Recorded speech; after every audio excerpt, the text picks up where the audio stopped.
Hello everyone and welcome back to the Unexplained Diaries. Here on this channel I share real-life encounters with beings from beyond the skies to help you unwind and drift off to sleep. Before we dive in, I would love to hear from you. Leave a comment and let me know where you're tuning in from. Now, find a comfortable spot, relax, and let's begin. I woke up because the light was too bright. At first I thought it was the moon. It had been full earlier, and sometimes when it clears after a cloudy night, it can be harsh. But this was wrong. I was in a small one-person tent, maybe 20 feet from the edge of a clearing. It was late spring, up in northern Idaho, and I'd driven out there after work to spend a night alone in the forest before heading further into the mountains the next day. No campgrounds, just a flat patch of ground off a logging road. The last thing I remembered before drifting off was the wind pushing through the pines and a faint smell of smoke from my little fire. The light cut through the nylon walls like someone had turned on a stadium floodlight right outside. It was steady, not flickering like firelight, and white in a way that didn't look natural, too clean, almost cold. I sat up fast, unzipped the tent, and stuck my head out. The first thing I noticed was that the shadows were gone. Normally, when you've got a bright source, like the moon or even a lantern, you see contrast, shapes on the ground, darker patches under the trees. But here, everything was lit evenly. It was as if the forest had been washed flat, every surface glowing the same pale color. The second thing I noticed was the silence. Not quiet, silence. Before I'd gone to bed, there had been the usual night forest noises. Wind in the needles, some bug chatter, the distant creak of trees.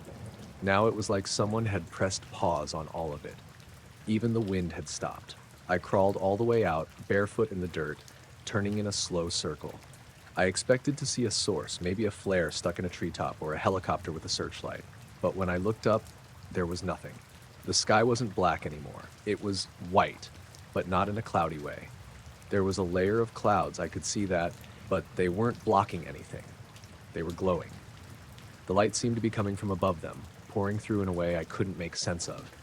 I kept searching for a beam, for something directional, but it was everywhere at once.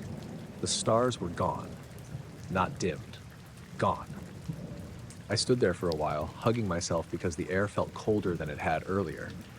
My little campfire was just a ring of glowing embers now, but they looked faint compared to the glow in the sky. At some point, I realized I was holding my breath. I let it out slow and whispered hello, without really meaning to. My voice sounded muffled, like the light had weight, like it was pressing against my ears. I don't know how long I stood there. My senses of time slipped. It could have been 30 seconds or 5 minutes. There was no change, no flicker, just me in that pale, shadowless forest. Then, as quickly as it came, it was gone. No fade out, just dark. The second it vanished, the normal sounds snapped back into place. I could hear wind again, the faint buzz of insects, even the pop of an ember. I blinked hard because I couldn't see anything at first. It was pitch black without the light. I fumbled for my headlamp and clicked it on. My tent looked the same, my pack was where I'd left it, nothing seemed disturbed. The only thing different was how loud everything felt now. I crawled back inside, telling myself I'd stay awake and keep an ear out. But the next thing I knew, I was opening my eyes to weak dawn light filtering through the tent. When I checked my watch, it said 4:13 a.m.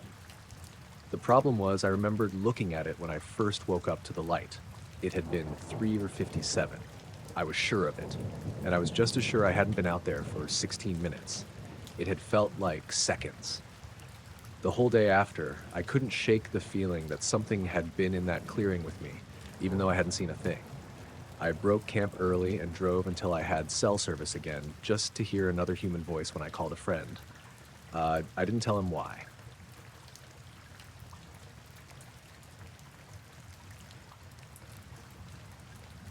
I'd been hiking alone that evening, something I usually avoided after dark.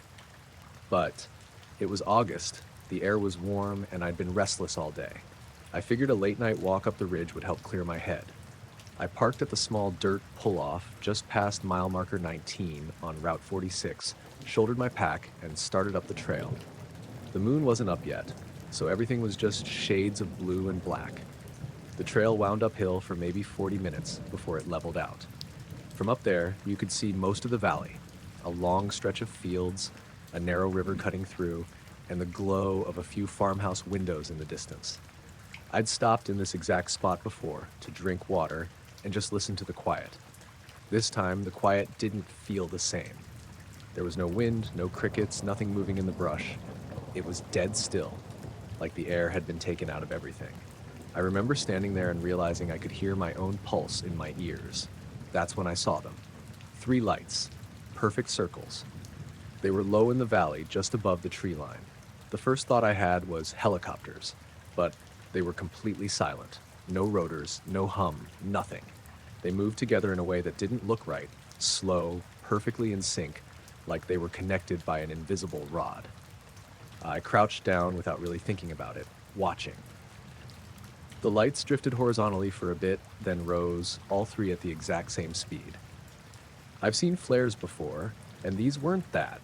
They didn't flicker or fade, just stayed sharp and white. They climbed to maybe twice their starting height, paused in midair for a few seconds, and then split apart in 3 different directions. They didn't speed up or slow down. They just moved instantly at that same steady pace until they were gone behind the hills. No fading into the distance, no blinking out, just gone. I stayed crouched for a long time after that, waiting for something else, a noise, another light, anything. My legs started to cramp before I finally stood up.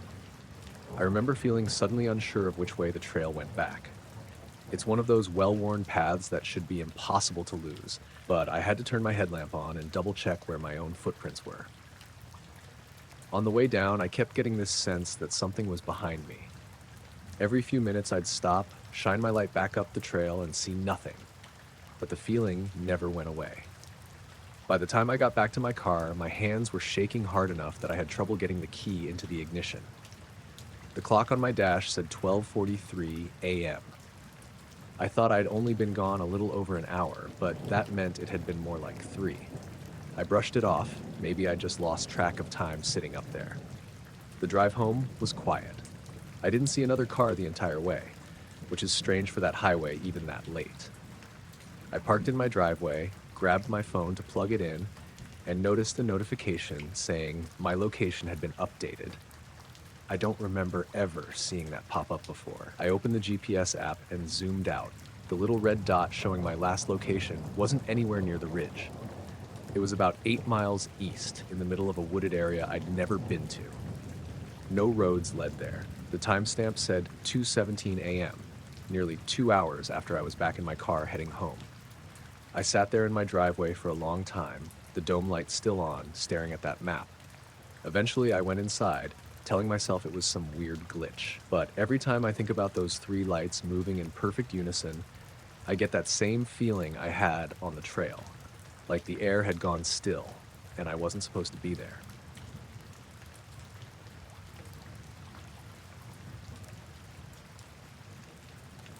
I was out by the east pasture just before sunset, checking the fencing. We'd had a couple calves get out earlier in the week, and I didn't want to repeat. The air was still, just that kind of soft, heavy stillness you get before the light really starts fading. No wind, no bugs, no distant tractors. Just quiet. I'd parked my ATV near the gate and was walking the fence line with a roll of wire and my gloves hanging out of my back pocket. About halfway along the north side, I saw something out past the hayfield. It was just over the middle section, maybe 20 feet above the ground, hovering. It took me a second to really process what I was looking at. It wasn't round like you'd expect from a balloon or a drone. It was all hard angles, like 2 pyramids stuck base to base, except the points were cut off. Metallic, but not shiny in a normal way. It wasn't reflecting the sunset so much as catching the light unevenly, like there were flat panels that shifted in brightness when it rotated. And it was rotating, slowly steady, like it was on a turntable. I stood there for a good 10 seconds before I started moving toward it. I remember my boots making that dry crunch against the grass, the sound feeling way too loud in the quiet. The thing didn't move away, just kept spinning. When I got maybe 50 yards from it, it tilted. Not all the way, just enough that one of the flat faces was angled down toward me. I swear it felt like it was looking. I stopped without thinking about it. The tilt stayed for maybe 3 or 4 seconds, then it straightened back out, and then, without any noise or buildup, it shot off. Not up, not at an angle, just straight east, dead level, like it was pulled by a wire. It was gone in less than a second. No fade out, no wobble, just there and then gone. I walked the rest of the way to where it had been. The grass there looked normal at first, nothing burned or crushed. I stood for a minute, feeling stupid, half expecting it to come back. When nothing happened, I went back to the ATV and finished checking the fence. That night, I barely slept. Not because I was scared, exactly, more because I couldn't figure out what the hell I'd seen. The next morning, I went out early. Sun was just coming up, dew still on the ground. I walked straight to that spot in the hayfield. That's when I noticed it. Every single blade of grass in a circle maybe 20 feet across was bent. Not broken or flattened like something had landed on it, but bent over at the same angle, all pointing in the same direction, east, the same way the thing had shot off. Even the little weeds between the grass were leaning the same way. I ran my hand over the tops. They weren't springing back up. It was like they'd grown that way. I didn't touch it after that, didn't cut it, didn't mow over it. Just left the patch there. Over the next couple weeks, the grass in that circle stayed bent, even as the rest of the field grew up around it. After about a month, it finally got mowed down with the rest of the hay, but I never saw anything like it again. The strangest part wasn't even seeing the thing in the air. It was standing there in the field the next day in the early morning quiet, looking at all that grass leaning east like something had brushed over it in a perfect circle. That stuck with me more than anything else.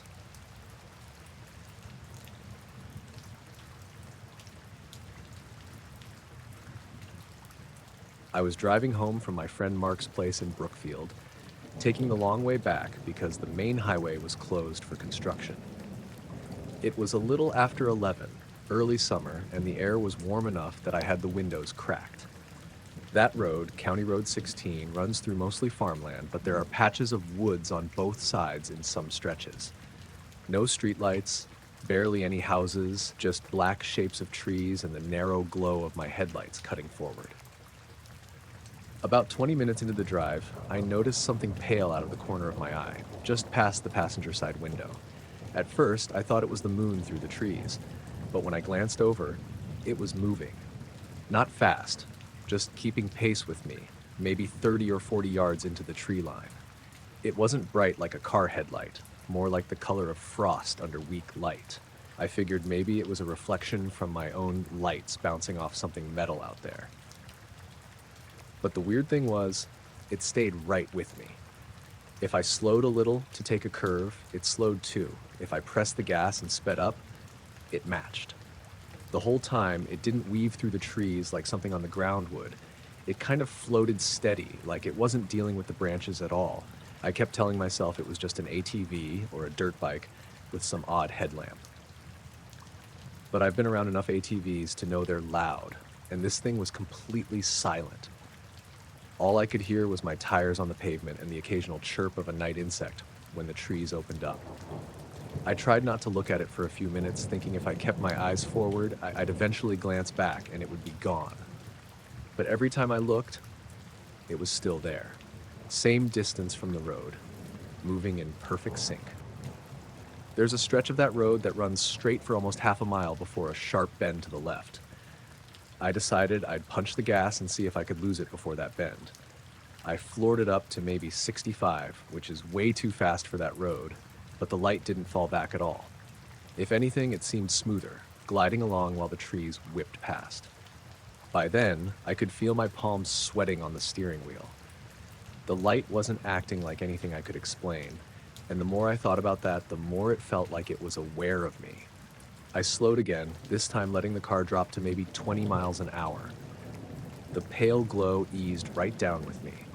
It never got closer or farther, just stayed locked to my speed like we were connected by some invisible track. I hit the sharp bend and figured I'd try something else. There's a gravel pull-off about a quarter mile after it, a little wider than a driveway. I pulled in hard, throwing up dust, and killed the engine. The only sound was the cooling tick of my car's engine and a faint breeze in the leaves. The light had stopped too. It hovered just beyond the first line of trees, maybe 15 feet off the ground. It wasn't blinding, but it seemed to glow from its whole surface, no visible source like a bulb or beam. I couldn't make out a shape exactly, no edges, no corners, just a slightly irregular ball of pale light. I sat there gripping the wheel, waiting for something to happen. After maybe 10 seconds, it started drifting forward toward the road, but not toward me. It reached the shoulder, paused, then began rising straight up. Not fast, but steady, like a balloon, except it didn't sway or tilt. It climbed higher and higher until it was just a dim dot against the black sky. Then it was gone, like it had been swallowed by the darkness. I sat there for another few minutes, staring out the windshield, half expecting it to drop back down. When nothing did, I started the car and drove home without taking my eyes off the road once. I didn't see it again.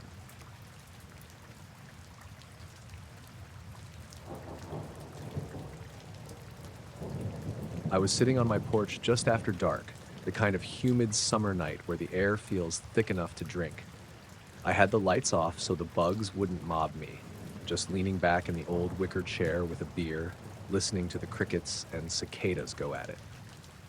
The moon wasn't up yet, but the sky was clear enough that you could see a good spread of stars. I noticed it because it didn't look like the others. Not twinkling, just this steady red glow, faint but noticeable, hanging way up there over the tree line. At first I thought maybe it was Mars, but it seemed too low and too bright. Then I realized it was moving, only not like a plane, way too slow. You could watch it for a solid 30 seconds and barely see it shift against the stars. I've seen satellites before, the way they cross the sky in a clean line, same speed, start to finish. This wasn't that. It felt hesitant. I sat forward, elbows on my knees, just watching it inch along. I even leaned my head to the side a little, thinking maybe I was seeing it wrong. I could still hear the night going strong. Frogs down in the ditch, a pair of owls calling back and forth. Then it just stopped. Not slowed down. Stopped. Like it hit a wall in the sky and decided that was far enough. It hung there, still as a pinprick of paint on glass. I don't know how long I stared. Could have been 30 seconds. Could have been 2 minutes. That's when everything around me went quiet. No gradual fade, joff. The crickets, the frogs, even the owls. It was the kind of silence that's so sudden your brain needs a second to register it. I remember actually holding my breath without meaning to. The red light blinked once. Not a twinkle, this sharp instant on-off like someone hitting a switch. And when it came back on, it wasn't in the same place. It was way off to my right now, almost above the old Miller farm. Same height, same glow, but way too far from where it had been for anything to have moved there normally. We're talking miles away in the time it took me to blink. I sat there frozen, trying to figure out if I just had some kind of vision glitch. But then it drifted again, moving in that same slow, deliberate crawl, only now in the opposite direction. The silence stuck around. No bugs, no frogs, nothing. Even the neighbor's dog, who barks at shadows, was quiet. I could hear my own pulse in my ears. After maybe a minute, the thing tilted, or at least the way the glow looked shifted, like it wasn't aimed straight at me anymore. The red faded a bit, and then it was just gone. No streak, no fade out, just not there anymore. And almost the second it vanished, the crickets started up again. A couple of frogs joined in like nothing had happened. I realized I'd been gripping the arms of the chair so hard my fingers hurt. I sat out there another 20 minutes, scanning the sky, waiting for it to show back up. It didn't. When I finally went inside, I left the porch light off and locked the door without really thinking about it. The next night, I sat out again around the same time, but the sky stayed empty. The bugs never shut up once. It hasn't happened again, but now I catch myself looking for that red glow every time I'm outside after dark.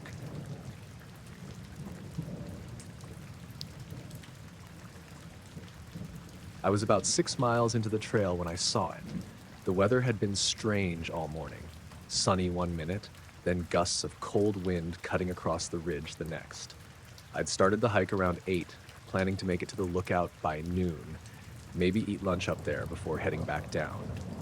The air smelled like rain, but the clouds kept breaking apart before anything fell. The trail opened up along a bare stretch of rock, no trees for maybe 200 yards. That's when I noticed something against the sky. At first I thought it was a hawk just hanging in place, riding an updraft, but it wasn't moving at all. The wind was strong enough that I could feel it shoving at my jacket, pulling at the straps of my pack, yet this thing didn't shift an inch. I stopped walking and stared. It was darker than the sky behind it. Not black, exactly, but a flat, dead kind of gray, with no shine or shadow. I took a couple steps forward and realized it wasn't bird-shaped at all. It was a perfect triangle. Not roughly triangular. Perfect. All three sides identical, the corners sharp enough that even from that distance, they looked like they could cut you. I set my pack down and pulled out the small binoculars I keep for bird watching. Through the lenses, it looked even stranger. There was no texture to it, no sign of panels or wings or anything. Just a solid, featureless triangle, hanging there like someone had nailed a piece of matte black metal to the sky. The edges didn't blur in the wind. The trees around me were swaying, the clouds were ripping apart overhead, but that shape didn't move at all. I must have stared for a solid minute before lowering the binoculars to blink and rub my eyes. When I looked back up with just my naked eyes, it was gone. The sky was empty, just blue patches and moving clouds. My stomach dropped in a way that felt completely out of proportion to what I'd just seen, but there was something about how wrong it had looked that made my skin feel tight. I scanned the sky for 10 minutes, thinking maybe it had drifted or my eyes had played tricks on me. Nothing. No birds, no planes, nothing. The wind was still blowing hard, and it carried this low, almost humming sound. Not from the sky, but from somewhere farther down the slope. I couldn't place it. The trail dipped into a wooded section after that, and I told myself I was just being jumpy. But the deeper I went into the trees, the more it felt like the wind had stopped. The branches weren't moving, the leaves didn't rustle. My own footsteps sounded too loud. I checked my phone for signal. 1 bar, then none, then one again, which isn't unusual out there, but for some reason I kept checking every couple minutes. About half an hour later, I heard something behind me. Not footsteps exactly, more like a single crunch on the gravel, then silence. I turned around, nothing there. I kept walking, but the sound happened again, maybe 20 feet back. This time when I turned, the woods felt emptier, like there should have been more color and movement, but there wasn't. I picked up the pace, telling myself I was just spooking at normal forest noises. I passed a small clearing where the sunlight hit the grass in this pale, washed-out way, almost like early morning light, except my watch said it was nearly noon.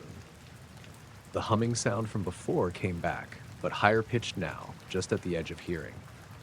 I finally made it to the lookout. Usually there are other hikers around, but I was completely alone. I scanned the horizon, half hoping to see the shape again, just so I'd know I hadn't imagined it. The wind up there should have been strong. It always is, but it barely moved my hair. I sat down on one of the big flat rocks to eat, but the feeling that I was being watched wouldn't go away. I even glanced behind me a few times toward the trail I'd come from, expecting to see someone walking up. Nothing. Just still trees and that strange bright grass in the clearing below. When I finally headed back down, the woods felt off again. Sounds were missing. No insects, no birds. I didn't notice exactly when the normal wind noises came back, but they did, somewhere near the lower switchbacks. My phone's signal bars stabilized too. It was like crossing back into normal from whatever I'd walked into. At the trailhead, there were 2 other cars besides mine, but no one around. I sat in my car for a while, just staring up at the ridge. I thought about pulling the binoculars out again, but I couldn't make myself do it. I kept thinking if I saw that triangle a second time, I wouldn't be able to talk myself into thinking it was just a trick of the light. When I finally drove off, I checked the sky in my mirrors for most of the way home. I never saw it again.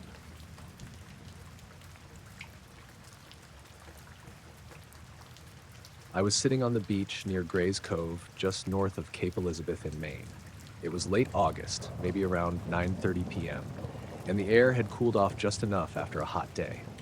The sky was clear, a little hazy near the horizon, but nothing unusual for this part of the coast. I was alone, just me and the steady sound of waves breaking over the rocks and sand.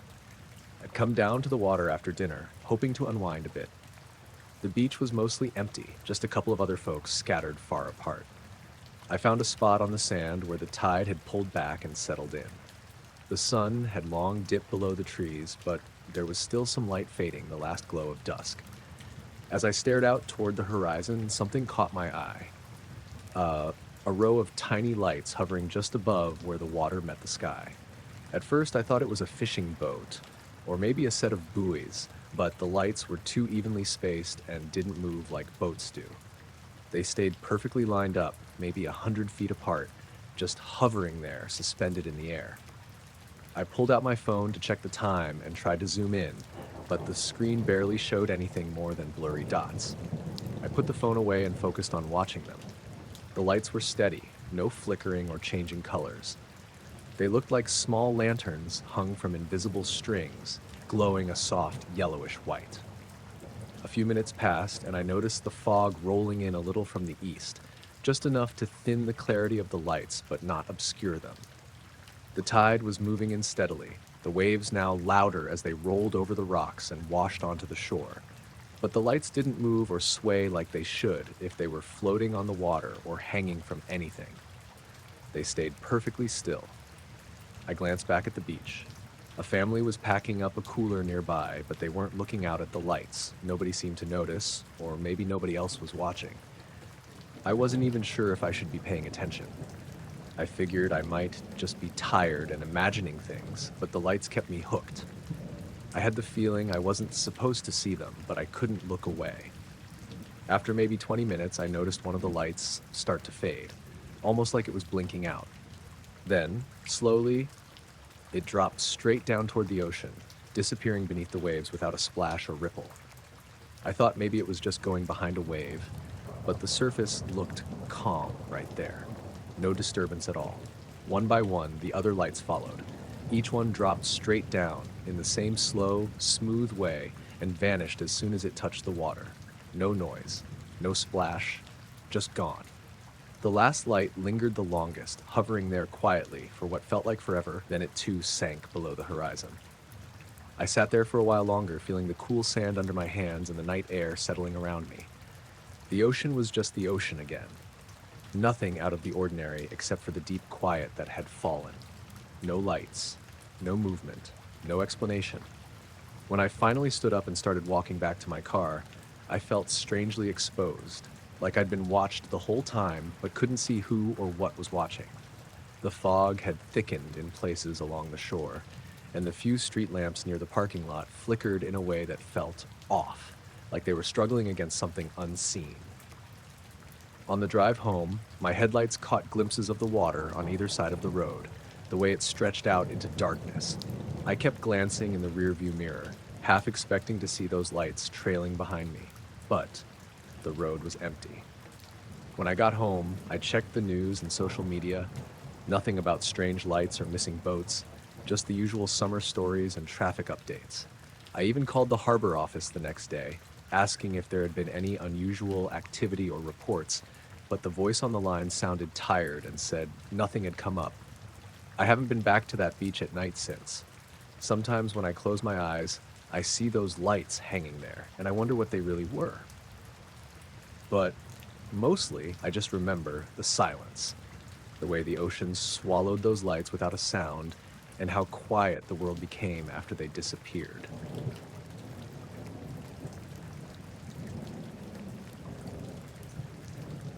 It was close to midnight, somewhere on Route 64, way past the last gas station and well into that stretch where the trees press in close on both sides.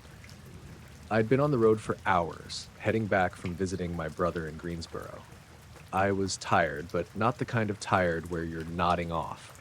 Just that dull, worn-out feeling where you've been listening to the same radio station too long, and the road noise starts to feel like it's in your bones. The sky was clear. The moon wasn't out yet, so it was just me, the stars, and the twin beams of my headlights cutting through the dark. The occasional reflector post would whip past, but otherwise it was a dead stretch. That's when my lights caught something up ahead. At first, I thought it was just some sheet metal or maybe part of a muffler. Stuff falls off trucks out here all the time. It was maybe 100 feet ahead, dead center in the lane, catching the light in this weird way. Not reflective like chrome, more like brushed steel, dull but still metallic. I eased off the gas. I didn't want to swerve at that speed, not on this road. I figured I'd slow enough to go around it, but before I got close enough to really make out its shape, it just lifted. It didn't tip or roll or get caught by the wind. It rose. Straight up. 1 second it was on the asphalt, the next it was gone. Just shot straight into the air faster than I could follow with my eyes. I literally blinked and it wasn't there anymore. I slammed the brakes, the tires chirping a little as I brought the car to a stop right where it had been. My high beams lit up the road, the trees, the little gravel shoulder. Nothing. I sat there for a second, both hands on the wheel, listening. All I could hear was my engine ticking over and the night bugs out in the woods. I got out. My boots crunched on the pavement and the warm air felt heavier somehow. I don't know how else to describe it, just thicker. I walked a slow circle in my headlights, checking for anything. Scratches on the road, skid marks, debris, nothing. The asphalt was clean. I kept glancing up without really meaning to, scanning the patch of sky above me. Stars everywhere. No plane lights, no satellites moving, just empty. Back in the car, I put it in gear and rolled forward, half expecting to see it again just up the road, like maybe my mind had played a trick and it was farther than I thought. But the road stayed empty. I kept replaying it in my head, trying to picture the shape of it. It wasn't flat like a sheet. It had a slight curve, like a shallow bowl flipped upside down. Maybe 2.5 feet across, no visible seams or markings. Just smooth metal, the kind you'd expect to be heavy. Another 20 minutes down the road, I realized the radio had gone to static. I fiddled with the dial, tried switching stations, even switched to AM. Nothing but white noise. I glanced at my phone. No bars, which wasn't weird out here, but usually the radio still worked fine. Then I noticed something else. My dash clock was wrong. It said 12:37, but last time I'd looked, right before I saw the thing, it had been 12:22. I knew I hadn't been stopped that long. When I finally got back into range of the next town, the radio snapped back to life mid-song, loud enough to make me jump. The dash clock stayed at 12:37 until I parked in my driveway, then it suddenly updated to the right time on its own.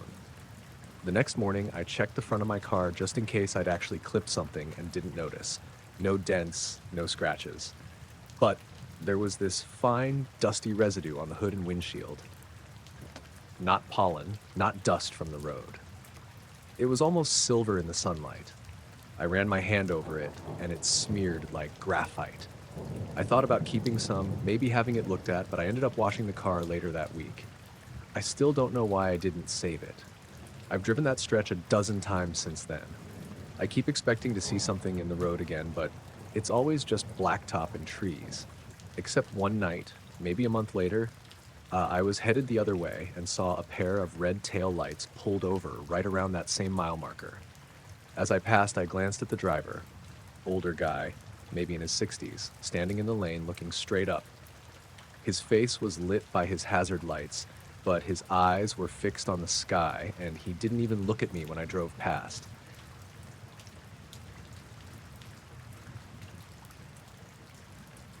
It was just after 9 when the call came in. Mrs. Keener, who lived alone out past County Road 14, said there were lights over the fields again. She'd called before about prowlers, coyotes, and once about a shadow moving across her barn, but she sounded different this time. Rushed, shaky. I was the only one on patrol that side of the county, so it was mine to check out. The night was cold but clear, no wind. When I pulled out onto the 2-lane toward her place, I could see stars from horizon to horizon. Her property sat about a quarter-mile back from the road, dirt drive lined with skeletal cottonwoods. I didn't see anything unusual at first, just her porch light and the orange glow from her kitchen window. She was waiting at the door in a coat over her nightgown. Before I could even ask, she pointed toward the far side of her fields. They're out there. Over the Johnson place, maybe further.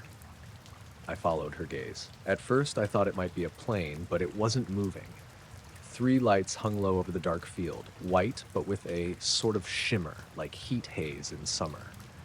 They were lined up in a perfect triangle, maybe a few hundred feet apart. I told her I'd go have a closer look. The Johnson farm was about a mile east, down a dirt road that turned to ruts past the irrigation ditch. As I got closer, I realized the lights weren't fixed. They were slowly rotating, the points of the triangle swapping places in an even, silent loop. I pulled over onto the shoulder, killed the engine, and just watched.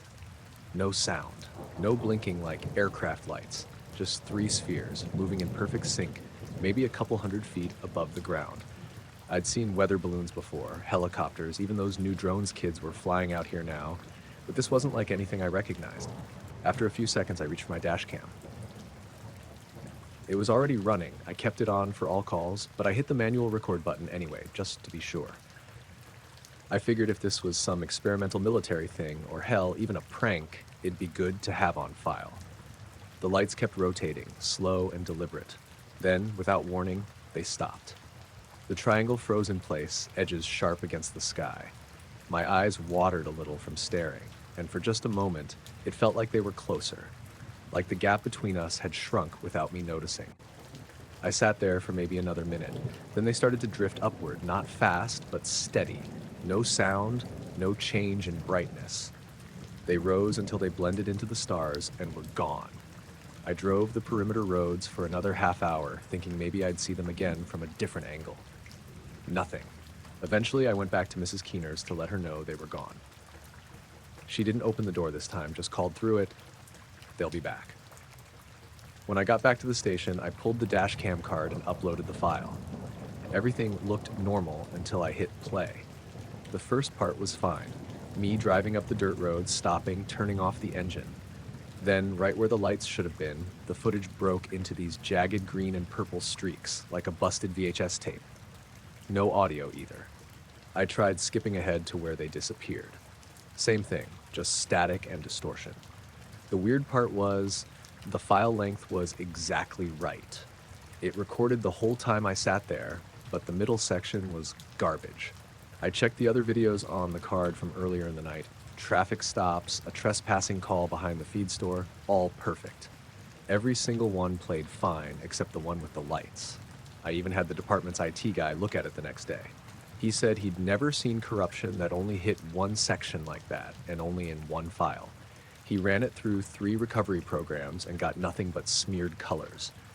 He suggested maybe it was an electrical glitch from the battery, but that didn't explain why the rest of the files were fine. For the rest of the week, I drove that stretch every night during my shift. I didn't see the lights again. Neither did Mrs. Keener, or at least she didn't call. But a few nights later, heading back toward town from the east side, my radio gave this sharp burst of static, loud enough to make me flinch. Right after that, my dashcam froze for maybe 2 seconds, then kept going like nothing happened. I checked that file later. It played fine. No missing video. I didn't think much of it until I passed the Johnson place again, and without realizing it, I slowed down right where I'd parked before. I don't know why. Maybe I was half expecting to see them. The fields were dark, quiet, same as any other night. But for some reason, I remember the hair standing up on the back of my neck, like something was different, even if I couldn't point to what. I kept driving.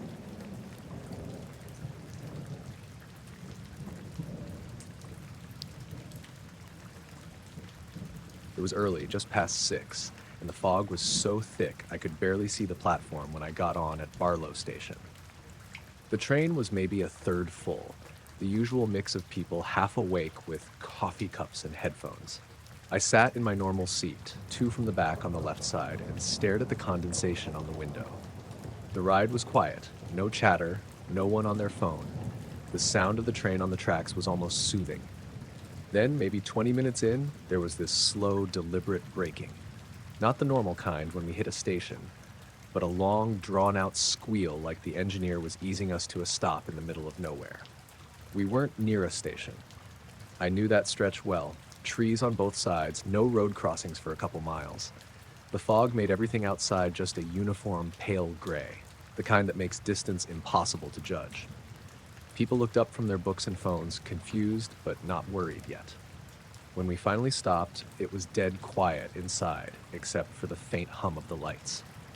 I glanced down the aisle and saw other passengers craning to see out the windows. There was no announcement, no conductor walking through. We just sat there. That's when I noticed a faint glow in the fog.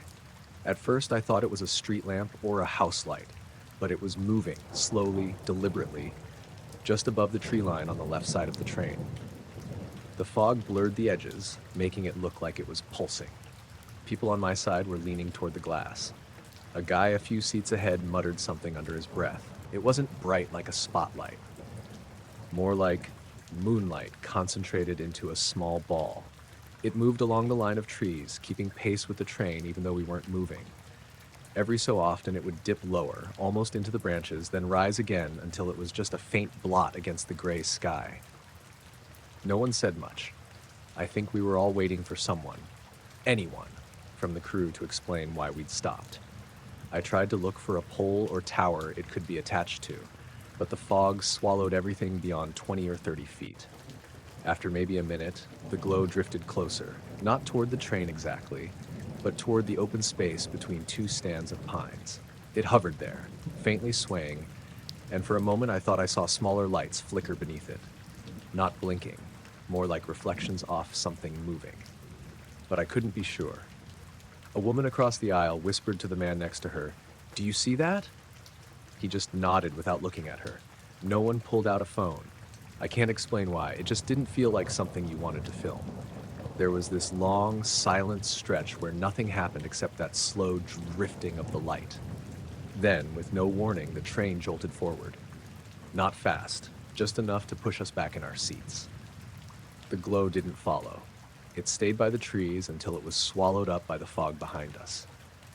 I expected an announcement, something about a signal issue or track maintenance, but nothing came. People glanced at each other like they were waiting for someone else to ask. The woman across from me kept twisting in her seat to look out the back window, but after a few minutes, she stopped. The rest of the ride was normal, but the air in the car felt different. Not tense, exactly. More like everyone was thinking about the same thing and choosing not to speak. When we finally pulled into the terminal, I lingered on the platform for a moment, expecting maybe to hear other passengers talking about it. No one did. I saw the conductor stepping down from the front car, and I almost asked what the stop had been for. But there was something in the way he avoided eye contact with people that made me keep walking. When I got to work, I checked the transit alerts on my phone. Nothing about delays, no mention of any unscheduled stops on that line. It was like it hadn't happened at all.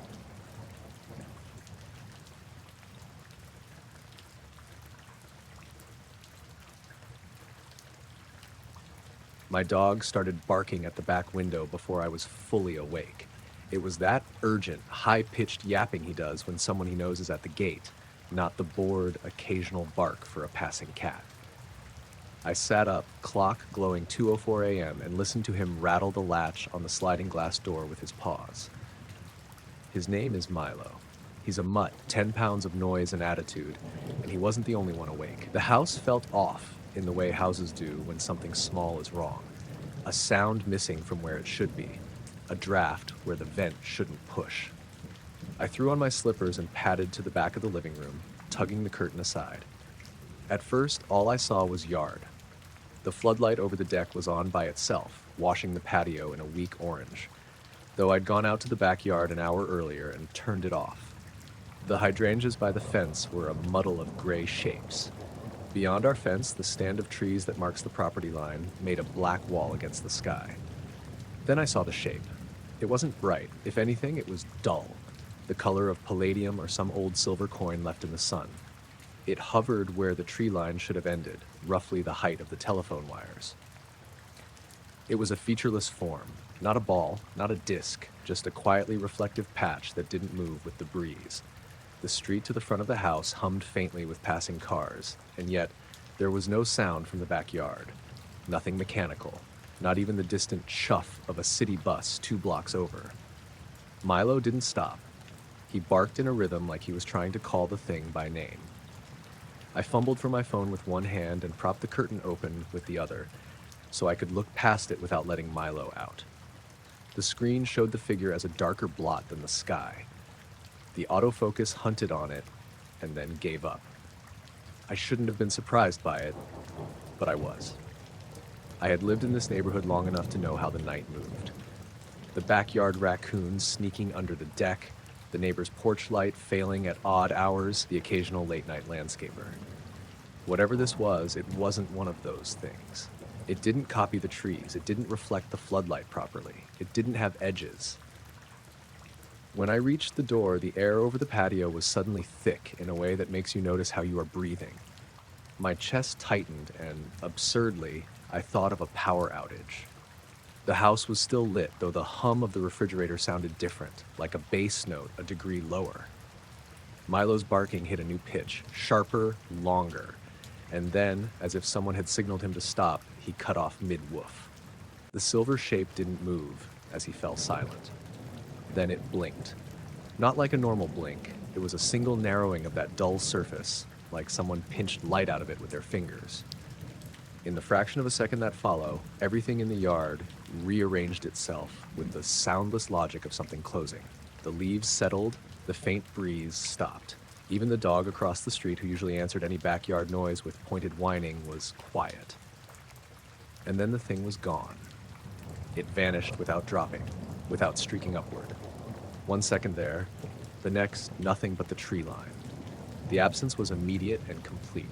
Milo pressed his nose to the glass and gave a single small squeal, as if he had been startled and didn't know why. He nosed the door until the lock clicked, and then he flopped down on his bed as though nothing had happened. I stayed at the window for a long time after that, phone still recording. The file shows a dark yard and a dog pacing, and then lays on the bed. At the point where I swear the silver shape was visible, the footage pixelated. Raw blocks of gray that hawked the frame for 3 frames and then smoothed back into normal night. When I played the clip back at full speed, the pixelation was a microsecond. When I slowed it down, it filled the screen like cloud. I went outside anyway. I locked the back door behind me because locking it is something to do when strange things happen. It gives your hands something to occupy themselves with. The air felt ordinary now, thin and summer warm, with the smell of cut grass from the park 2 blocks over. I circled the yard twice. There were no marks in the grass, no scorch, no trampled shrubs, no bent branches to mark the spot where something had hovered. The floodlight, which had been on, clicked off when I reached the switch on the side of the house. I hadn't touched it. Before dinner, I'd been reading news about an outage a town over, transformers, an overloaded line, they said, and I'd laughed because the idea of being unplugged felt distant. After I came inside, there was a small, impossible detail that kept snagging at me. My microwave display read 12:46. I don't own a microwave that loses time unless I unplug it, and I hadn't unplugged it. My phone, which had recorded the yard, still showed 2:05 a.m. It was a small mismatch, a misaligned minute, but it made my skin pull tight. I tried calling the neighbor across the alley, Marta, even though at this hour she often sleeps like the dead. Her porch light was dark. Her motion sensor by the lane, the one that clicks on when the mailman comes, had recently been set to a sensitivity that annoys everyone. I walked over barefoot and tapped on her back gate. No answer. In the morning when I told her about it, she shrugged and said her alarm hadn't gone off and she'd spent the night dozing in the recliner. She hadn't seen or heard anything. We do things at night that feel normal until they don't. I checked the Ring camera footage from the front porch. It had a gap, a single 3-minute window where the file corrupted and restarted. There was a humming sound that started and stopped during the corruption that, when amplified, sounded almost like someone moving a chair across tile. There was also quiet. When the clip resumed, a car crossed the street headed east, like always, headlights cutting a pale V through the neighborhood. No orbs, no silver things. Sleep that night was thin. I left a lamp on in the kitchen and Milo at my feet on the couch like he was keeping watch. I paced from window to window for an hour, checking the tree line, checking the alley, checking the faint glow of the city beyond. Nothing returned. The house breathed and the air conditioner ticked, and the world, as far as I could tell, reasserted itself. By morning, a neighbor's sprinkler had turned on, and the garden glowed with beads of water on the hydrangea. The backyard looked exactly like it had always looked. A strip of lawn, a border of hostas, the cryptic black of the trees that in the daytime were just trees. I bent to pick up a leaf that had blown and found nothing. No residue, no cooling of the air, no trace. The only things that kept their strangeness were small and domestic. The microwave clock an hour off, my phone showing the right minute while the kitchen time did not. The Ring camera that chewed up a segment of footage. Milo waiting 2 inches away from me while I washed my coffee cup, still a little on edge. The mismatch between what I'd seen and what everyone else's night had been was a thin seam in the day. People talk about the seam like it's invisible, but you can feel it in the way conversation stutters, the way silence looks like a question. I told 2 friends about it over coffee, and they smiled in the polite way you smile when someone describes a dream. They asked if I'd been drinking. I told them I hadn't. They suggested animals, drones, lens flares from the floodlight. I wanted those explanations. I tried them out like clothes, and they didn't quite fit. A week later, I checked the footage again, and the pixelation returned at the same point. The Ring's timestamp, when I matched it against my phone, read 2 minutes ahead. For a while after that, I stopped looking up at the tree line when I let Milo out. It was easier to pretend it had been a trick of the night. But sometimes when the house is quiet and the streetlight throws the fence into bars on the lawn, Milo will stand at the window and look at the trees as if he can still see something that I can't. He will place his paws on the glass and whine once, the small, surprised sound he makes when he remembers something and cannot name it. When the dog stopped barking the night it disappeared, the hush felt not like relief, but like an instruction. I followed it anyway, because that's what you do when there's a small mismatch in your life. You look, you check, you make sure the seams are real. The backyard remained a backyard. The trees remained trees. The silver shape, whatever it had been, left nothing I could hold on to except the way the night had rearranged itself for 3 breaths, and then pretended nothing had changed.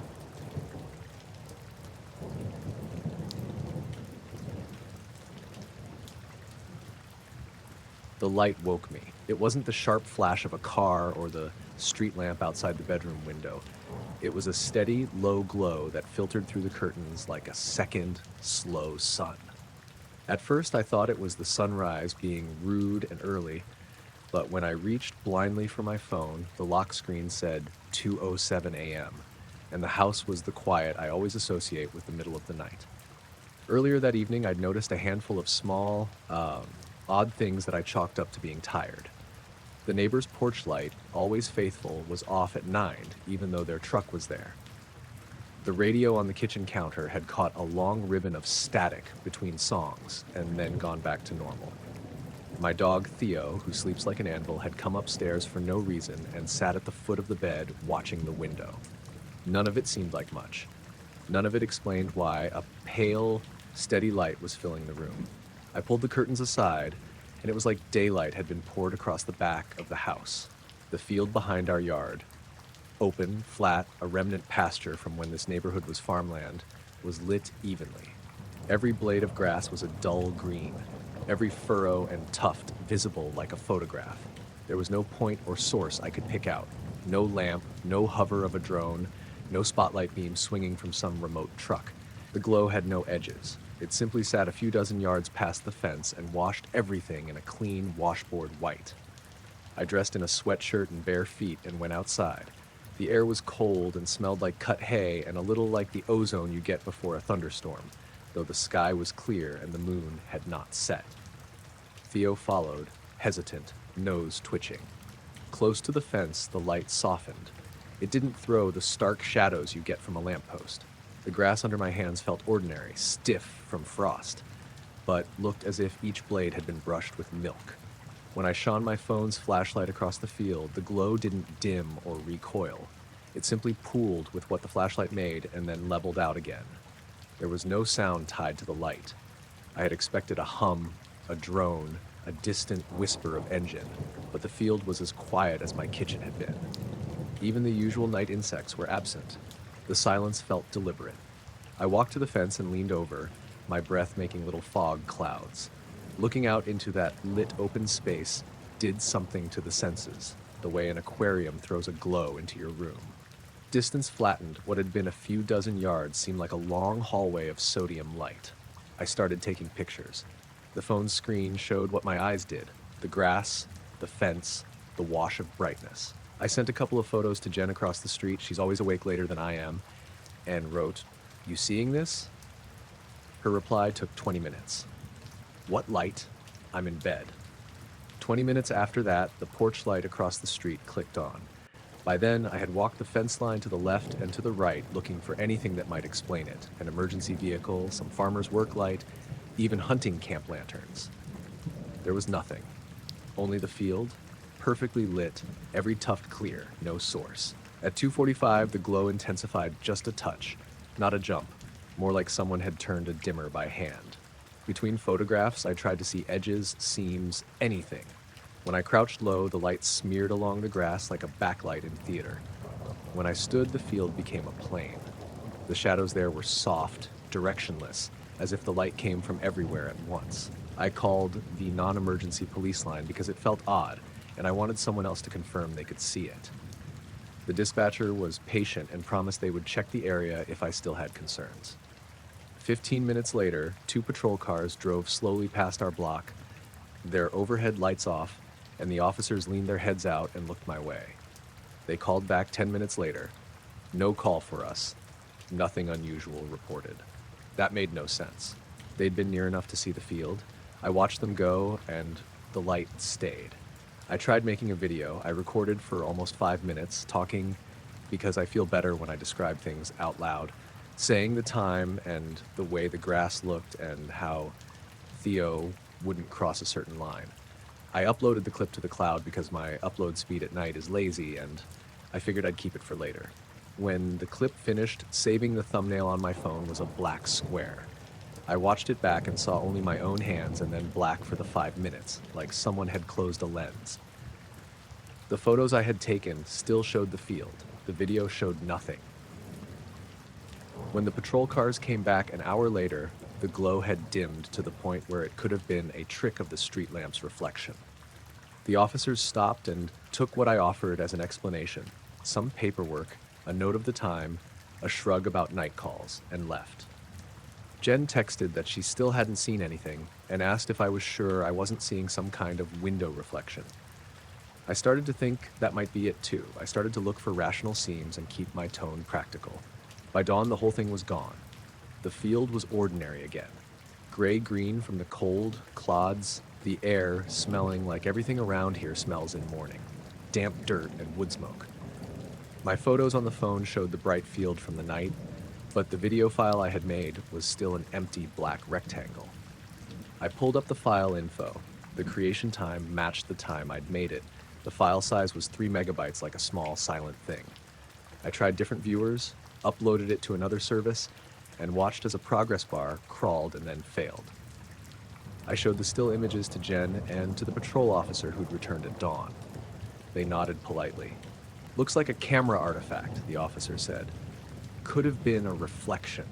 Old phone sensors do weird things." That would have been fine, an explanation I could file away, if there hadn't been the things that didn't fit. Theo wouldn't go near the fence line for 2 whole days afterward. The grass in the center of that field stayed a little more stiff for a week than the rest.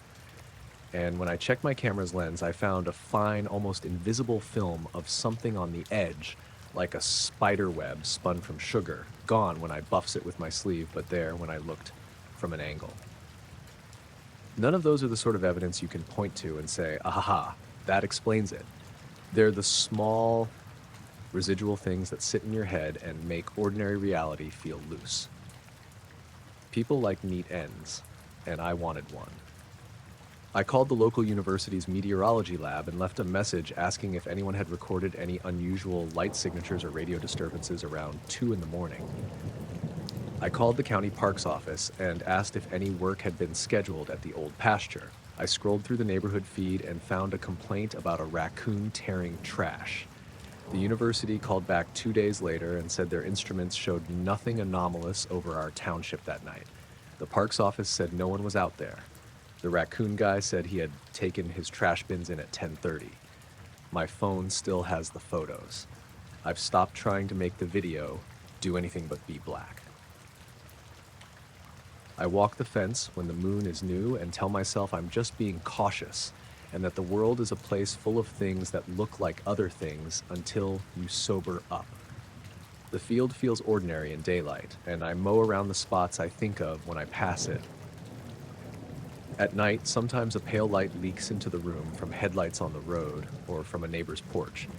Sometimes I wake for no reason and glance at the back window and hope the curtains will be dark.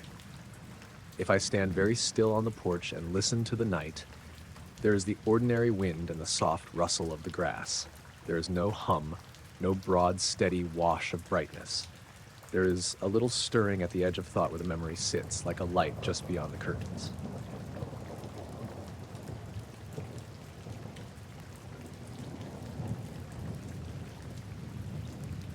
The radio died 2 minutes after I passed the sign that said next service is 72 miles.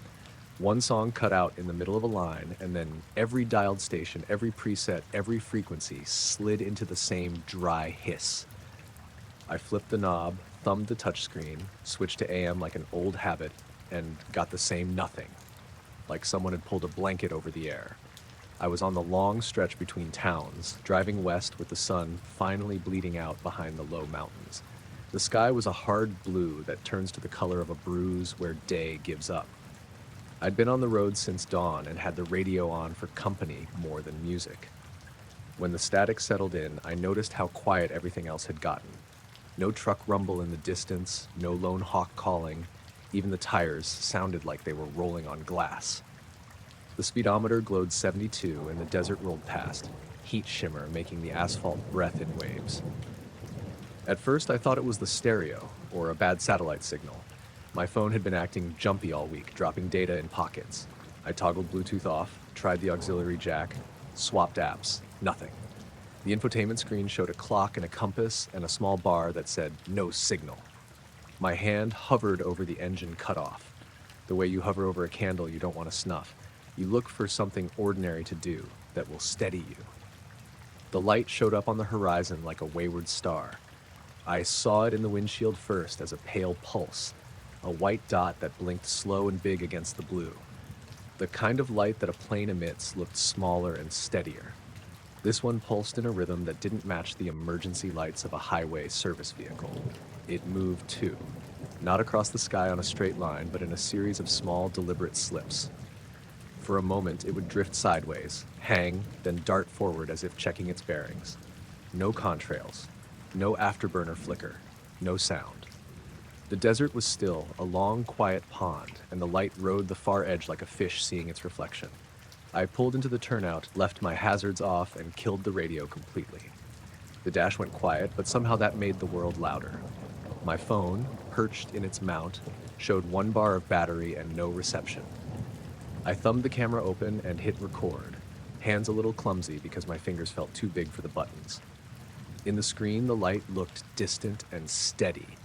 Steady enough that I told myself I was being silly and that I should keep driving to the next town. But something in the way it moved kept my eyes fixed on it. It didn't behave like a civilian aircraft. When it slowed, it didn't fall. It just eased, like someone taking a breath and deciding. When it moved fast, it didn't accelerate in a way that suggested engine thrust. The path was more a shuffle than a rush. Once it stopped altogether and pulsed twice, bright enough that for a second the horizon looked like snow. I cupped my face to the rearview mirror to use it like a second set of eyes. The light showed in the glass and then was gone, and even the glass felt less a thing than a memory. 10 minutes later, the radio came back the same way it had left. 1 second a wall of radio noise, the next a station at full strength, a DJ mid-sentence as if nothing had happened. I fumbled for the presets because my hands wanted the reassurance of human voices, gave me a gospel show, and FM, a static-laced ballad. The clock on the dash read 20 minutes past the hour, and my phone had reconnected to the network with 5 bars like we were both expected to be here all along. The camera file in my phone was corrupted at the 10-minute mark, an interruption of a dozen frames, and then a string of blank screen. The audio had a clipped murmur and then silence. I played it back again and again until I could feel the groove of impatience between my ribs. There had been smaller things before that night. Earlier in the afternoon, the GPS had blinked, the turn-by-turn voice replaced by a tone that didn't quite resolve into anything audible. A mile marker sign had been 200 yards down the road when I expected one.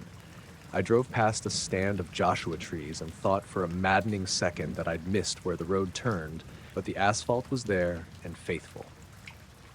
At a gas stop, I'd paid cash because the card reader froze for a heartbeat. Small glitches you could rationalize away when you had time. Out on that empty highway, you notice how the ordinary stops being solid. You can feel it in the way your eyes keep finding the horizon. When I finally started moving again, no hurry, but a decision like a small animal picking the safer branch, the light had vanished. The horizon had the same layering of scrub and stone and sky, but no beat of white. My hands remembered the steering wheel as if they'd left it there and come back. My breath came normal. The stereo hummed a commercial about truck tires like no interruption had happened. In the motel that night, I downloaded every clip onto my laptop and zoomed on the footage until the pixels made sense. The camera had caught the glow, a smear, and then nothing. The audio had the rise and fall of wind and a tidy slice where the hum of the engine disappeared, and a faint, low tone sat beneath everything for those 12 frames. You have to lean close and let your eyes go soft to see it on the screen. It's the kind of thing you tell yourself you imagined. People told me to call the tower to see if the controllers had anything logged. I called later from strong Wi-Fi in the diner the next day, and the woman at the FAA office said there'd been no traffic near my coordinates, no flight following, no radar contact. The local sheriff's office had one radio report from a trucker who said he'd seen a bright light, and that was filed under unidentified. The news had a breathless piece about a meteor shower visible further north that evening. The anchors used words like unexplained in a tone that meant someone else would deal with it. I'm not trying to be dramatic about it. I'm not claiming flashes of cosmic import or conspiracy.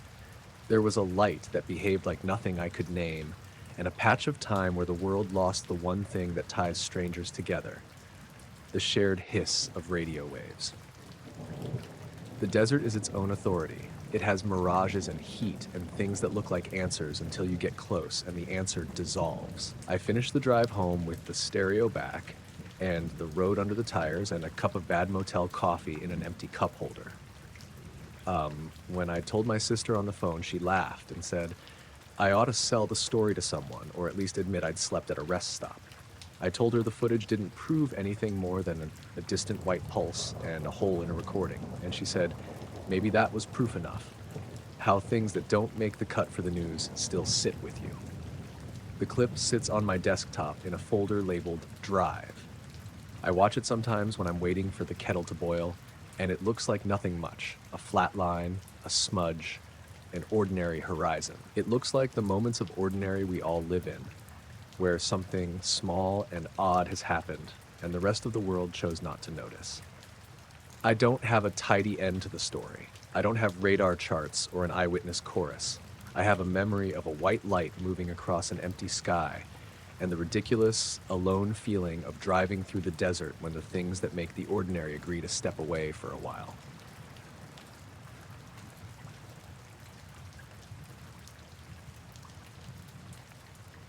I went out that night because the tide was right and the moon was new. Nothing fancy, just me, my 12-foot skiff, a single rod, and a bag with a thermos and a headlamp. It was the sort of fishing I do when I can't sleep. Quiet water, no one around, a little line in the water, and the sound of your own oars. I left the dock at about 11, the harbor lights shrinking behind me, until the channel markers were the only things keeping the dark from swallowing the mouth of the bay. The wind was a whisper, and the whole world smelled of brine and diesel. Out past the breakwall, the surface was choppy but not angry. The skiff rocked in the way it always did, and the oars banged their slow rhythm. I cut the motor and drifted, bait down, eyes on the dark where you'd expect a flash of activity if something big moved under the surface. For the first hour, nothing happened. No hits, no birds, no flashlight beams from other boats. That was fine, I liked the emptiness. But there was a sound that bothered me, an absence.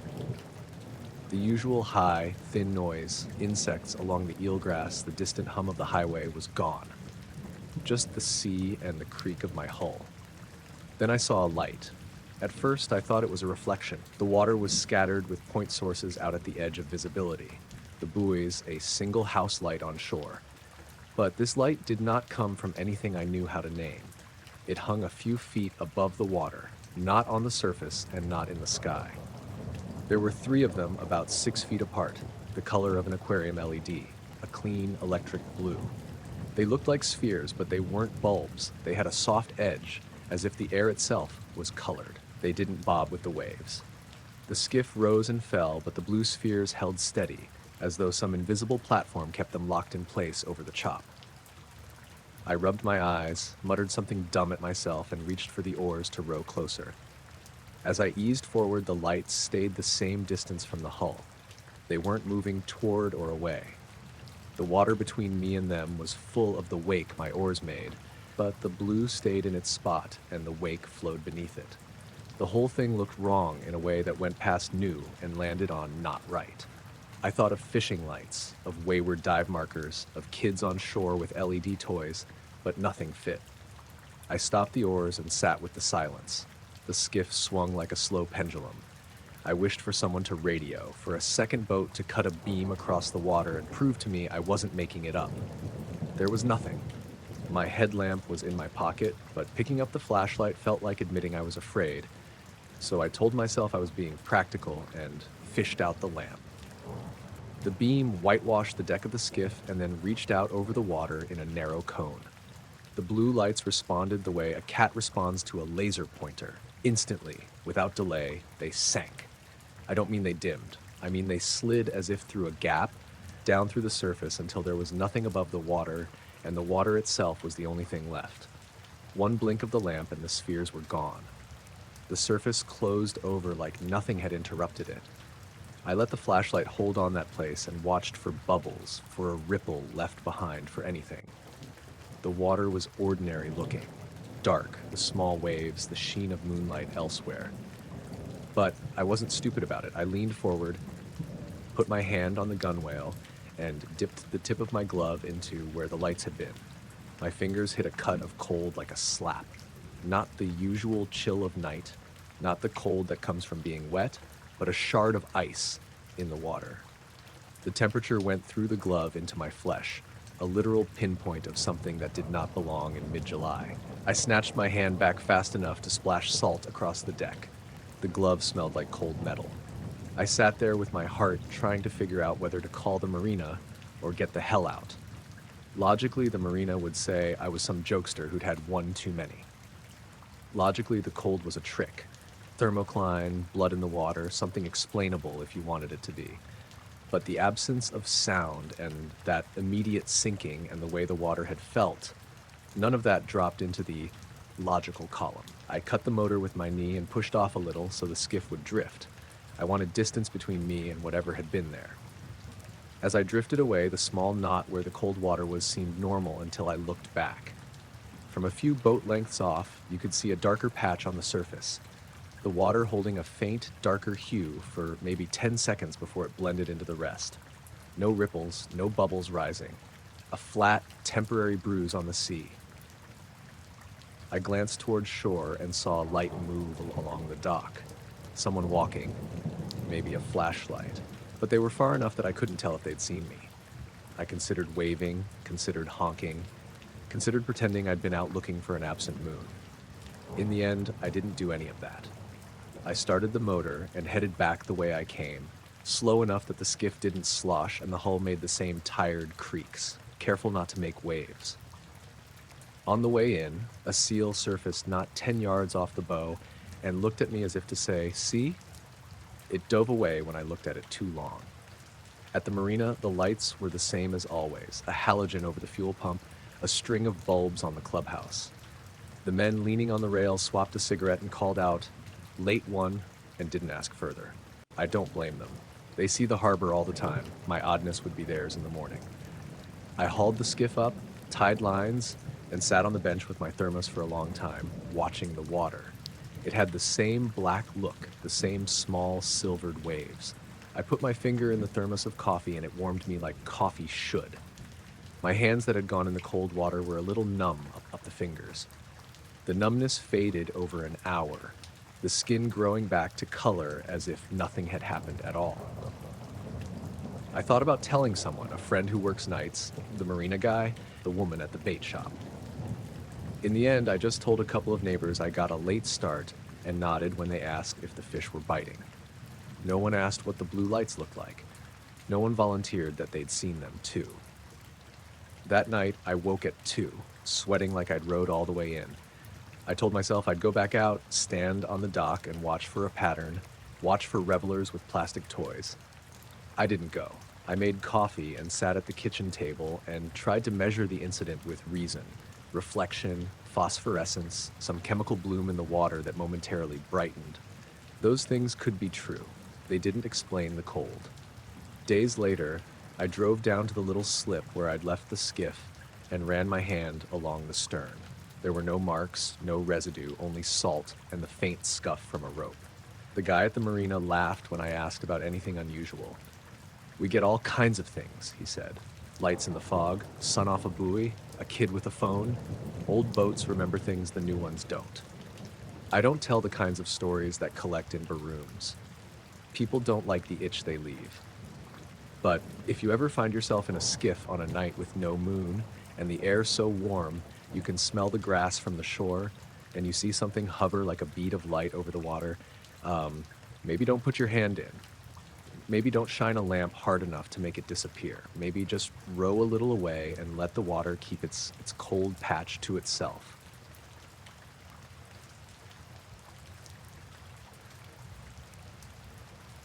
I was driving back from visiting my cousin in Eastern Oregon, taking one of those long 2-lane highways that feel like they cut through the middle of nowhere.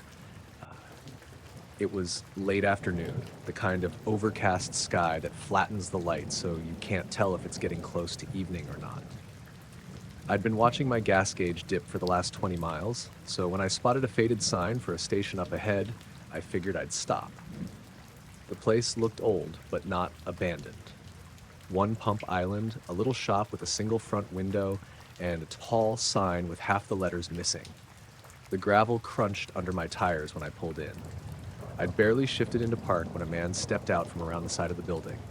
He was wearing a blue work shirt with Martin stitched on a patch over the pocket and a tan cap pulled low.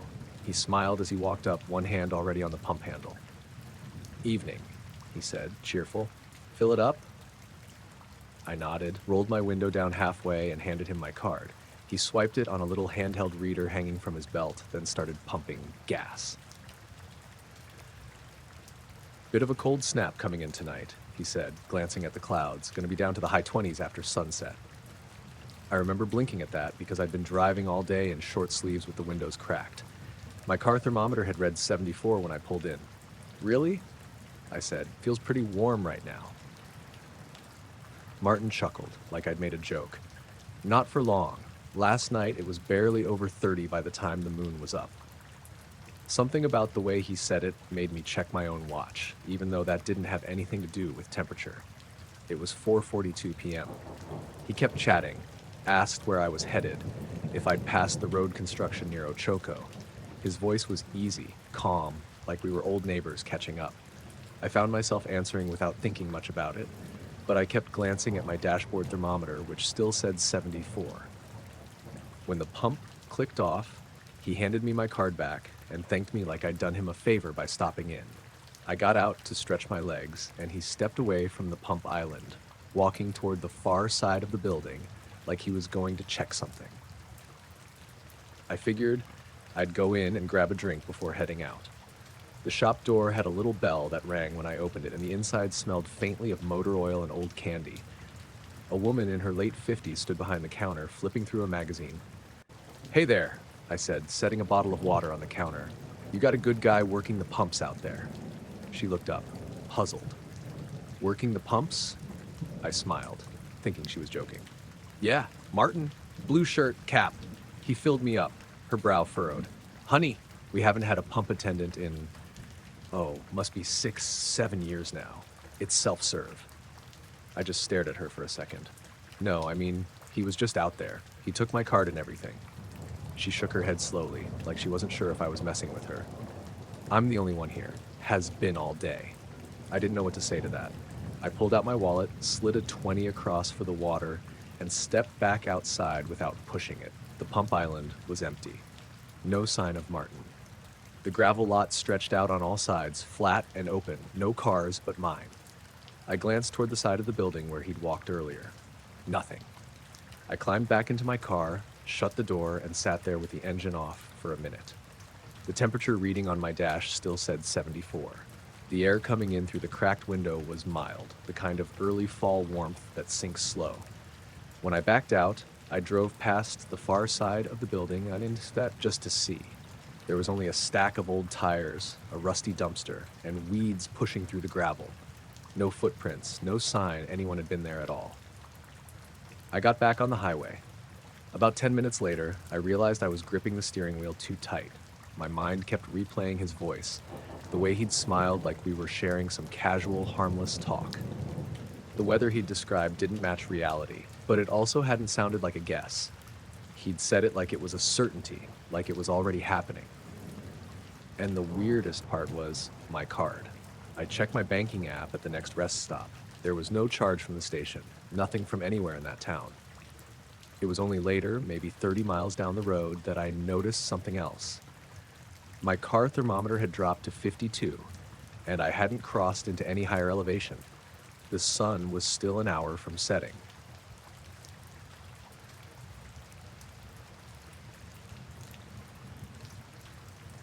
I was hauling a load of pipe out to El Paso, running westbound on I-20, just past Midland. It was late, probably pushing close to 2 in the morning. That stretch out there is about as empty as Texas gets. Flat land, mesquite here and there, a wind that feels like it never quits. My CB was quiet, the road was quiet, and I was in that half-zone state where you're watching the white lines, but your mind's a couple hundred miles away. I remember I'd just passed a lit-up pump jack to my right, slow, nodding in the dark, when I saw something down low on the passenger side. At first I figured it was a reflection from my own marker lights bouncing off a road sign, or maybe a shiny hubcap on a passing car. But there wasn't a car. There wasn't anything. It was a sphere, small, maybe the size of a basketball, hovering about 2 feet off the ground, keeping perfect pace with me. I could see it clearly in the wash of my side lights, smooth, metallic, no seams, no markings. It wasn't spinning, just there, sliding along like it was on invisible rails. I slowed a bit, downshifting, thinking maybe it was some weird piece of debris caught in the wind. But it matched me exactly, no wobble, no sway. I sped back up. So did it. The wind out there was pushing hard from the south, but this thing didn't react to it at all. It didn't bob or drift. It was steady, almost unnaturally so. My hands were tight on the wheel, and I realized I was leaning way over, trying to see it better through the side window. After about a mile, I rolled my passenger window down, expecting to hear something. Maybe the wind catching a drone or the whine of some kind of motor.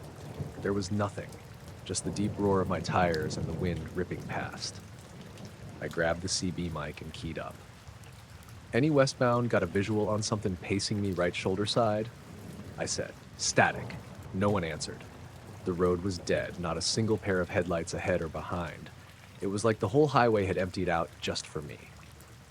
A couple minutes later, I passed a small cluster of oil field service trucks parked off a dirt road. I remember hoping one of the guys might glance up from whatever they were doing and see this thing, but nobody moved. The sphere kept with me for maybe 5 miles. I watched the mile markers tick by, 124, 123, 122, all the while thinking about pulling over, but I didn't. The thought of that thing stopping right next to me while I was at a dead stop made my chest feel tight. Around marker 121, it drifted just slightly ahead of my cab. It was still hugging the edge of the pavement, moving perfectly smooth, not a hint of bounce. I realized my mouth was dry and that I'd been breathing shallow, like I didn't want to make a noise. Then, without any kind of buildup, it shot straight upward. No arc, no tilt, no acceleration curve, just gone, like someone had yanked it on a string into the sky. I craned my neck and looked up through the windshield, but the stars looked the same as they had all night. Nothing moving, no blinking lights, no trail. I stayed in the right lane for a long while after that, my eyes jumping between the mirrors and the shoulder. Every shadow on the side of the road looked like it might be something keeping pace again. I tried the CB a couple more times, but It was just static and the occasional distant voice that couldn't quite come through. By the time I hit Odessa, I'd convinced myself it had to have been a drone, maybe some oil field guy's pet project. But I've hauled through that area hundreds of times. The wind alone makes flying anything small out there nearly impossible. And it had been with me for miles. Perfect speed match, perfect height, without once losing position. I stopped at a Love's just past town for coffee and diesel. There were two other truckers parked out front, talking near the fuel island. I thought about asking them if they'd seen anything, but the words stuck. I just didn't feel like explaining it out loud. When I got back on the road, it was still dark and the highway was still empty. My hands were back on the wheel, my eyes scanning the mirrors. Nothing followed me after that, but I kept checking all the way to Van Horn. Even in daylight, I caught myself glancing at the shoulder like it might be there again, sliding along without a sound.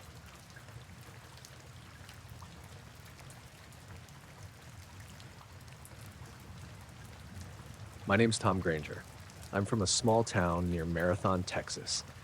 Real West Texas, where the horizon goes forever, and the sky at night is so big it feels like you could fall right into it.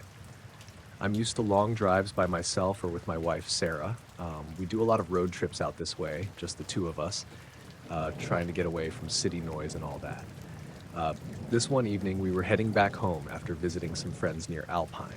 It was late summer, probably early September, and the sun had just dipped below the hills.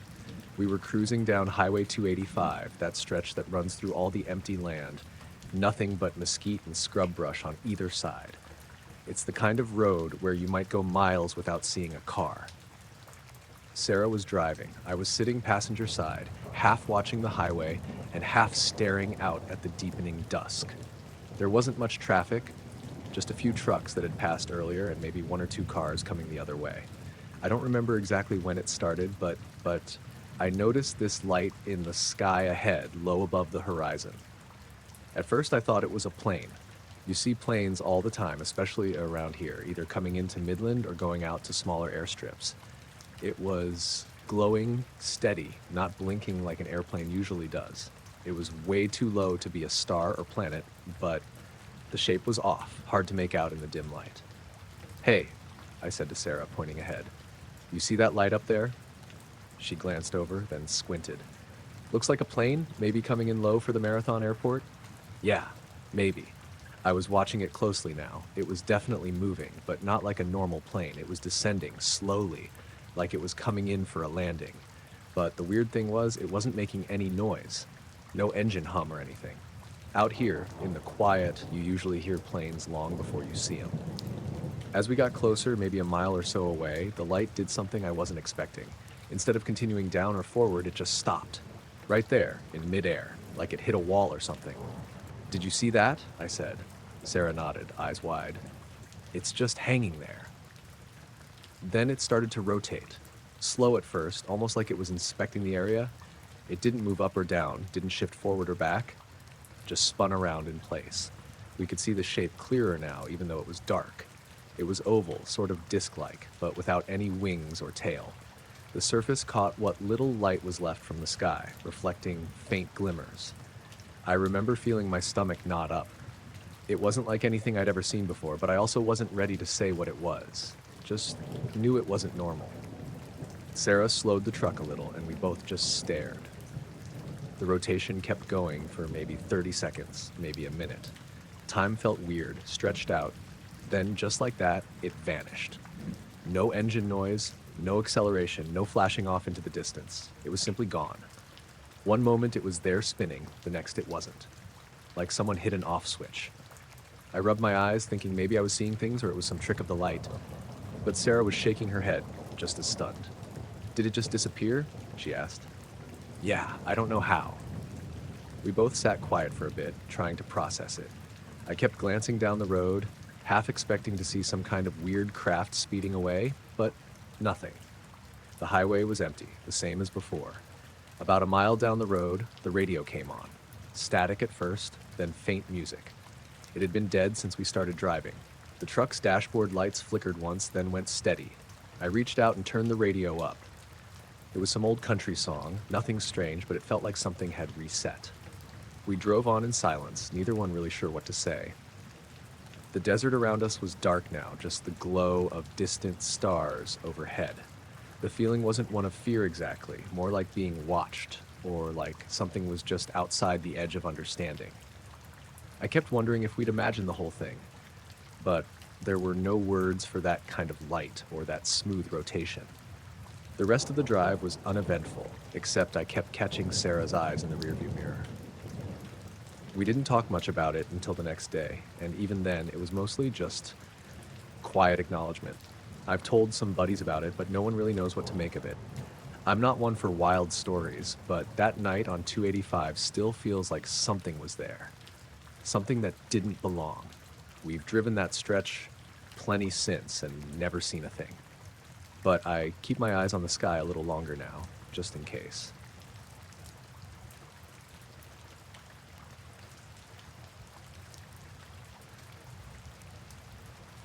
It was the first weekend of November when I went out to Zaleski. The weather just dipped low enough that most folks were done for the season, but the early cold doesn't bother me much, and I like the quiet. I've hunted that patch of woods near Hope Furnace since I was a teenager. My uncle used to take me out there back before the trails were marked all nice and the backpackers started showing up every summer. I was on my own that morning, parked off Wheelabout Road just after 5. Still pitch black, air sharp. Had my 308 slung over my shoulder and a thermos of coffee in my pack. The plan was to hike up along the ridgeline northeast of the furnace and post up overlooking the clearing where the creek bends. That spot's always been good to me. Deer cut across the open space just around sunrise. It was quiet enough I could hear my boots pressing frost into the leaves. Birds hadn't started yet. I was about halfway up the ridge, maybe 20 minutes in, when I heard it. A clicking sound. Not loud, but real crisp, sharp enough that it carried. At first I thought it was a woodpecker, but it was too rhythmic. Like click, click, pause, click, click, click, pause, click. Always in little sets like it was saying something. I stopped to listen, figuring maybe it was something mechanical. There's an old trail shelter not far from where I was, and sometimes backpackers bring those little hand crank radios. But this didn't sound like that. It didn't echo right. I took a few more steps up and paused again. Still clicking. Coming from upslope, maybe 50 yards off the trail. Deep enough into the trees I couldn't see anything, but the sound was steady. I stood there probably a full minute trying to place it. My gut was already telling me something was off. Now I've heard coyotes sound like screaming babies. Barred owls sound like drunks arguing in the dark. The woods make weird noises. But this wasn't natural. It was deliberate, measured, like someone tapping metal on metal in a pattern they'd practiced. I kept walking, slower now, ears up. Every 20 steps or so I'd stop and listen. The clicking kept pace, always the same tempo, like it was waiting. I had my rifle in my hands now, not raised, but ready. I veered off the trail toward the sound, figuring maybe somebody was out there screwing around, maybe another hunter being an idiot, or maybe someone had gotten lost and was trying to make noise. But there weren't any lights. No lantern glow, no flashlight sweeping, just the click, click, click in the dark. About 5 minutes off trail, I came up over a rise and into a patch of open wood, less underbrush. I could see farther between the trees. That's when the clicking stopped. Just gone. Dead silent. It took me a second to realize how quiet it'd gotten. No wind, no birds, not even the faint rustling from my own jacket, like the whole forest was holding its breath. I crouched near a hickory tree and scanned ahead, sweeping side to side. Nothing. I waited. After maybe 10 minutes of nothing, I stood and turned back toward the trail. But before I could take a full step, the clicking started again, this time behind me. I whipped around, rifle half raised, still no movement, still no lights, just the same slow, methodical click-click, pause, click-click-click. It felt closer now, maybe 30 yards. My ears were ringing from the strain of trying to pin it down. I raised the rifle properly and aimed toward the sound. Nothing visible, just dark trees and cold ground. But the second I shouldered the gun, the clicking stopped. Not faded, not shifted, just stopped like it knew. I stayed like that for a while, just like heart beating so hard it felt like a second pulse in my ears. I lowered the rifle again, just enough to rest it. Waited. Nothing. Then I moved. I didn't run, didn't want to make noise or trip, but I moved fast, back the way I came, eyes flicking behind every trunk, every patch of shadow. I was breathing through my nose, trying to stay quiet, but I could feel panic building in my chest. Back on the trail, I made it another 100 yards downhill before I heard it again. Fainter this time, like it was keeping its distance, just a couple clicks. Then silence. It followed me like that all the way back to the car. Never close. Just near enough I knew it hadn't left. I didn't stop once. Didn't look back. I got to the Jeep just before sunrise and drove straight out of there. I didn't notice until I was halfway back to MacArthur that my watch was off. By 23 minutes. I know that doesn't sound like much, but I check that watch every trip. It's solar powered and damn near never wrong. But it was behind my phone, which I'd left in the Jeep while I was hiking. When I got home and plugged the watch in, it reset on its own, back to the right time like nothing happened. Never done that before or since.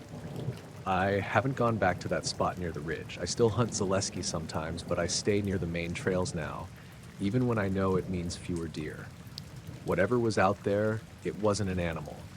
It wasn't a person either, or at least not one I'd want to meet in the woods again.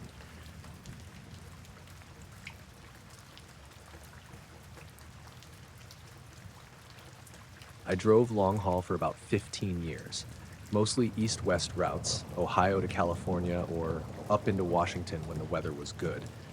This happened in late March 2018, somewhere in Nebraska. I was hauling fertilizer out of Sioux City and headed down toward Colorado Springs. Route 83 most of the way. Not much out there except empty land and the occasional gas station with bad coffee. That stretch between North Platte and McCook is about as remote as it gets. Flat, long, dead quiet. No radio stations, barely any traffic. If you break down out there, you wait. I'd taken that route dozens of times before. But around mile marker 211, just past 9 p.m., I started hearing this sound on the CB. I wasn't talking to anyone, just had it on, like I always do. The volume was low, but I noticed this clicking. Mechanical, fast, almost like a typewriter. Not Morse code, not static. Just click, click, click, evenly spaced, like something cycling. I turned the squelch knob up and down. Didn't help. It wasn't on channel 19 either. It didn't matter what channel I switched to, it stayed there. Low, just under everything, like it was embedded in the signal somehow. I figured it was bleed-through from some tower nearby, though I couldn't see anything around me. Just fields and a barbed wire fence under a clear sky. I was between markers 211 and 212 when I noticed something else. One of the stars wasn't staying still. At first I thought it was my windshield. I tapped it, nothing. Wiped the inside, still there. Every time the clicking sound hit a certain rhythm, 3 fast, 1 slow, that particular star would twitch slightly to the left, barely noticeable. Maybe an inch if you held your hand out, then it would stay put, like it was repositioning. That sequence repeated about every 40 seconds. I killed the CB completely. The clicking stopped, but the star still moved. I watched it while driving 65. It didn't blink like the others, just sat there, sharp and white, until the rhythm hit again. Then another small shift. Left. Pause. Nothing. I passed marker 213 and the star stopped moving. The rest of the sky looked normal again. I turned the CB back on. Quiet. Just the usual background hiss. Next night, I came back up the same stretch. Northbound this time. I was curious and I'll admit a little on edge. Around 9:20 p.m., I hit marker 213 again. A couple minutes later, passing 212, the clicking started. It was the exact same pattern. I slowed to 55 and leaned forward to look up through the windshield. That same bright point was there, just above the horizon ahead. Still. Then the clicking hit the sequence. 3 fast, 1 slow. The star shifted. Same direction. Left. Just a little. I tried talking on the CB, asked if anyone else was nearby, if they were hearing what I was. No answer. Didn't even get feedback. That was weird, because usually I'd get some squelch bounce even if nobody replied. Once I crossed 211, it stopped again. Clicking gone. Star held steady. I started timing it. Third night, I made a point of passing through around the same time. It was windy that night. You could see the grain in the fields rippling under the moonlight. When I got between 211 and 213, everything dropped quiet, like the wind cut off. That part freaked me out more than anything. No sound from the rig, no vibration from the road, just silence and those damn clicks. That night, I noticed something else. When the star shifted, my interior dome light flickered. Just once, a little pulse, like a voltage dip. Didn't affect anything else, gauges were steady, engine didn't hiccup, but the light definitely dimmed for a second. I kept both hands on the wheel and didn't touch the CB. The clicking carried on, soft and steady. It felt like something was checking in. That's the only way I can describe it, like a scheduled event. I drove through that stretch another 4 times in the next month. It happened every single time, only between mile markers 211 and 213, and only between 9:10 and 9:40 p.m. Never outside that window. I tried pulling over once, right at 2:12. Sat there idling with the CB on. The clicking got louder the longer I stayed. Not in volume, just in presence, like it was getting closer to the front of my brain. The star moved again. Then it kind of pulsed. Not a blink. It got slightly brighter for about half a second. The dome light flickered with it. Then I got the smell, like hot copper and ozone. I've only ever smelled that once before, after an inverter fried in an old cab. I threw it in gear and kept driving. I stopped taking that route for a while. Even when dispatch asked, I said I preferred going west through Ogallala. It cost me a few hours, but I didn't care. Last time I drove that section was in January 2020, right before I quit the road. Snow on the shoulders, full moon night, sky clear again. I'd almost forgotten about the whole thing. Then, around 9:15, the CB popped once. No clicking, just a pop. Then silence. Not static. Silence. I looked up. The star was there, but this time it was already shifted, like it had been watching ahead of schedule.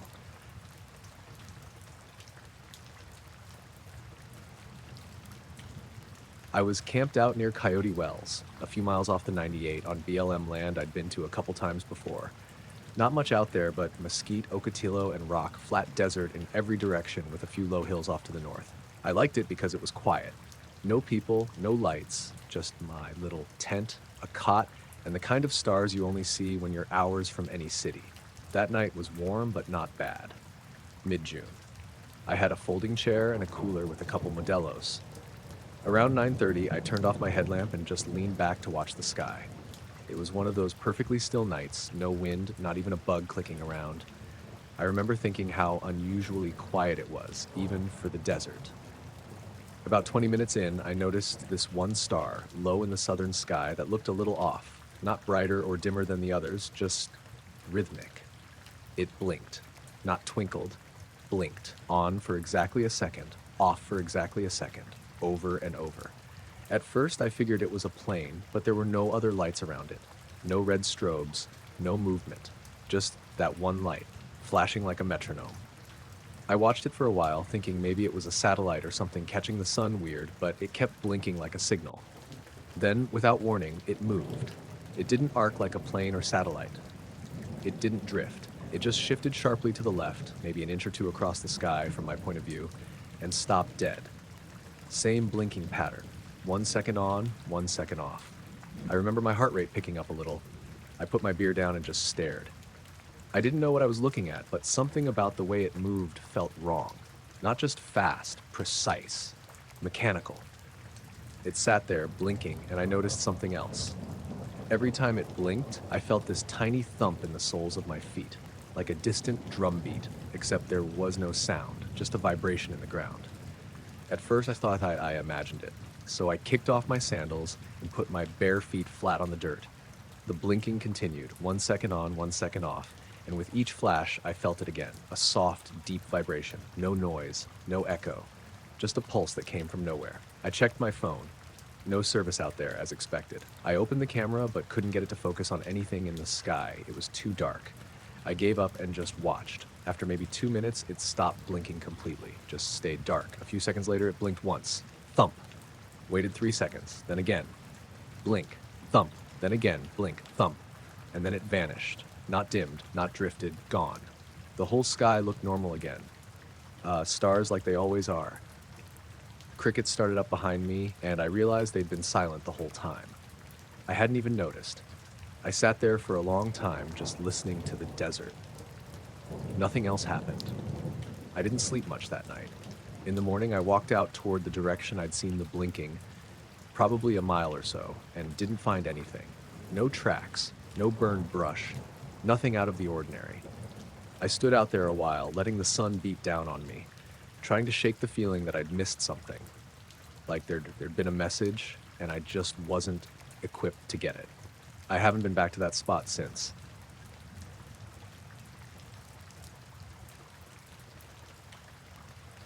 I was driving home late one night on this back road that cuts through the farmlands outside of Albany, New York.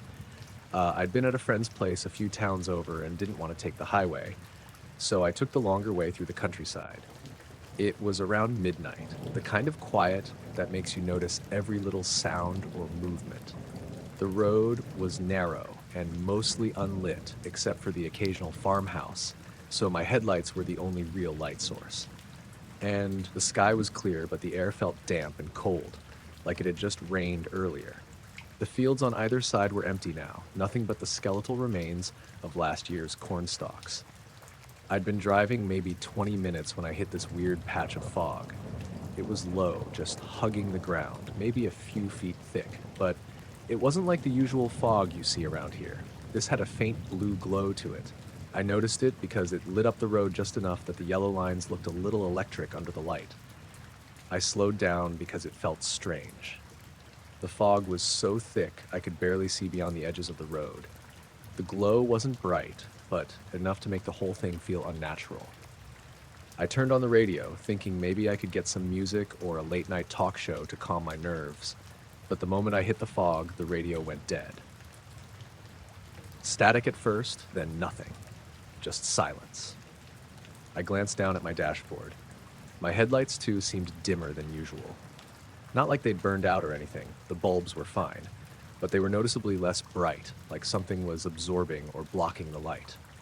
The glow from the fog kind of overwhelmed them, and the road ahead looked more blue than white now. I kept driving, telling myself it was just a weird patch of fog and maybe my car's electronics were glitching.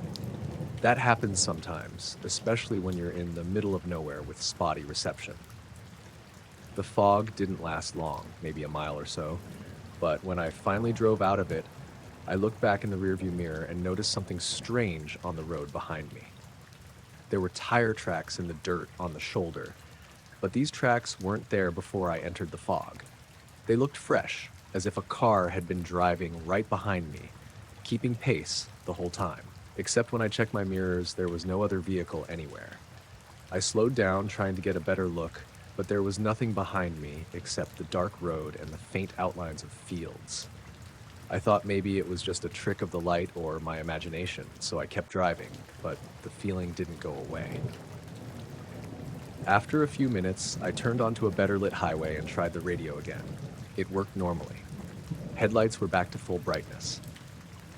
I pulled over briefly to check my phone, which had been dead the whole drive, and it turned back on with a full battery, like it had been on, but frozen. I told myself maybe I'd do some research about that fog or the road later, but honestly, it felt like something you couldn't really explain. I got home safe, though. No damage to the car, no weird scratches or anything. Just those tire tracks on the shoulder of the road, which I've never been able to explain.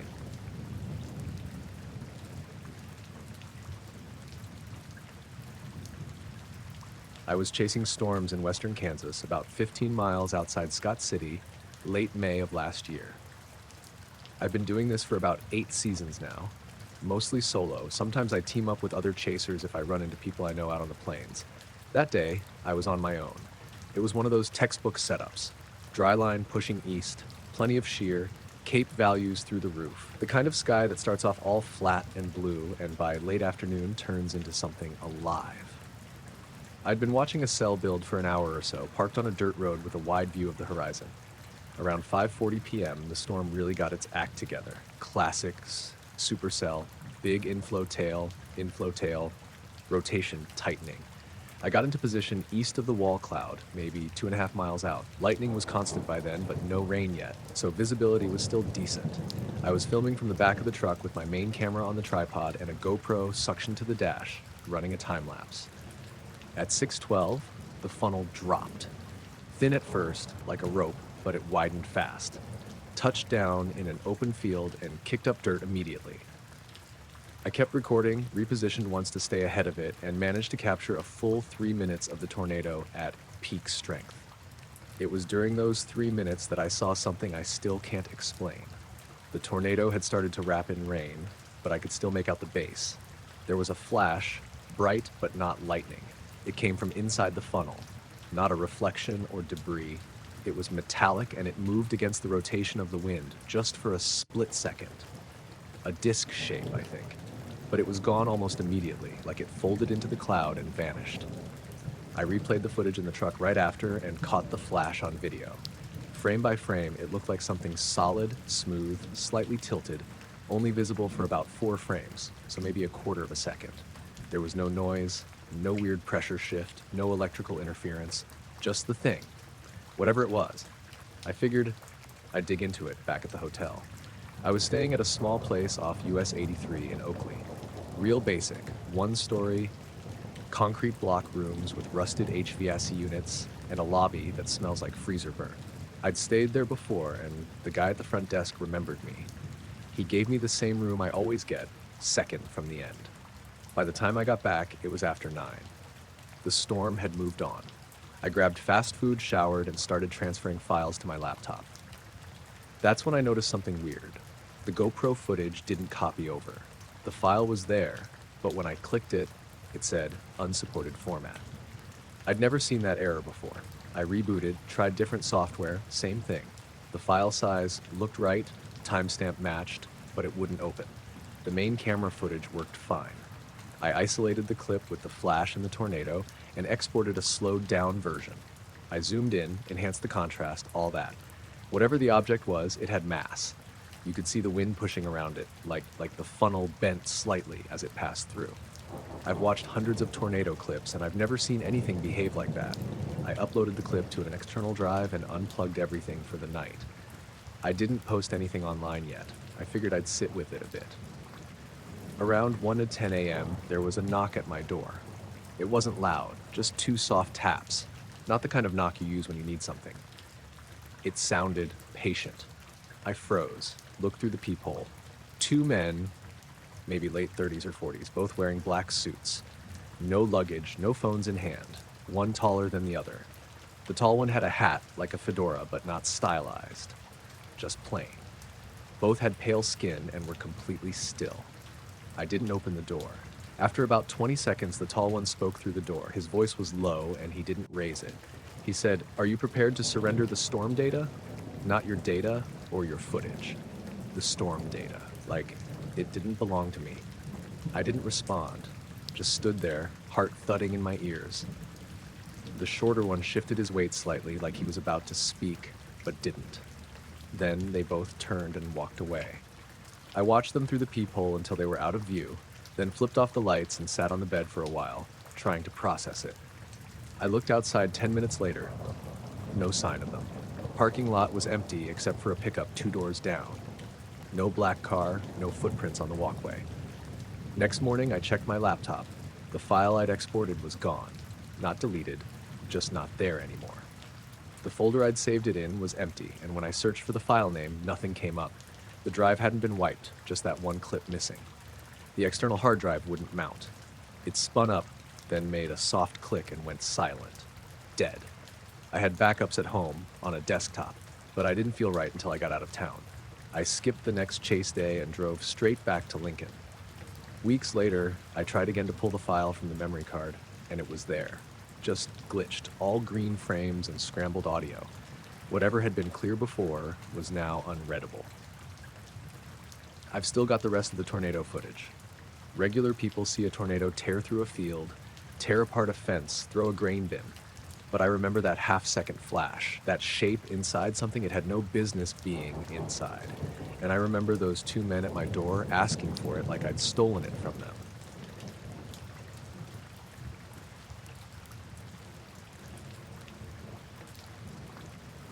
I got to Lake Ogallala around 4:45 that morning. It was late May, still cold enough to see your breath, but calm, real still. No wind, not even bird chatter yet. Just that kind of quiet you only get when you're the first person awake for miles. I parked in the little gravel pull-off near the west end of the lake, where the trees thin out and there's that old wood bench down by the shore. Nobody else was there, no other cars. I was hoping for trout. I had my thermos, tackle, the whole setup. Just planned to sit for a few hours and fish until the sun got high.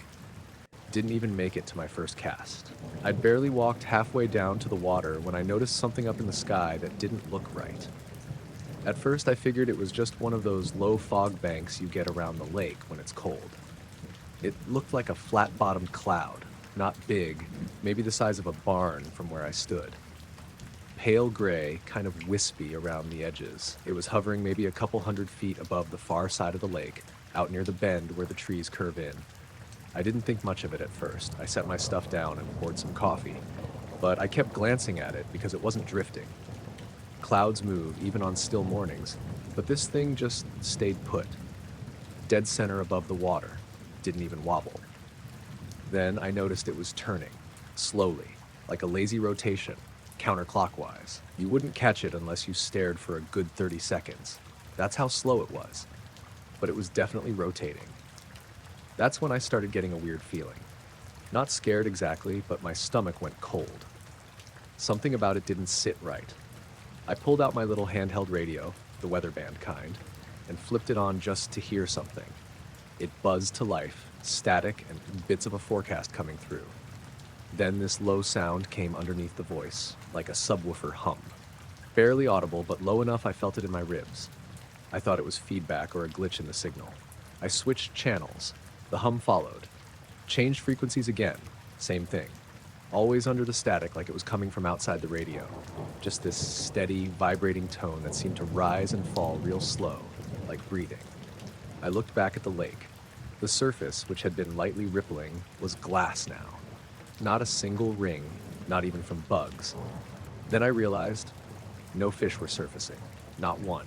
That part really messed with me, because even on the slowest mornings, you see something. A little splash, a circle here or there, but this, nothing. Like the lake had gone to sleep. That hum kept going, not louder, just deeper. I don't know how else to describe it. It made my molars feel itchy.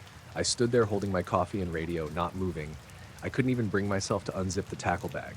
I just stared across the water at this rotating, hovering thing and listened to that low tone shake through the trees. I don't know how long I stood there. Maybe 5 minutes.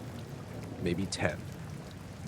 Long enough for the sun to peek over the ridge behind me and catch the edge of that thing in the sky. When the sunlight hit it, it didn't light up like a cloud. It didn't even change color. It just sort of shimmered like heat off asphalt and then gone. Not like it zipped away, just blinked out. 1 second it was there, slowly turning, and the next it wasn't. Like someone flipped off a projector. The hum stopped at the same time, just cut out. My radio clicked back to normal static and the tail end of some weather report. I looked down at the lake again, and a second later, plop, fish surfaced. Little circles started rippling out all over. I don't know what I saw. I didn't fish that morning. I poured out my coffee, zipped everything back up, and walked straight back to the truck. I didn't even tell anyone until about a year later. I just stopped going to that part of the lake.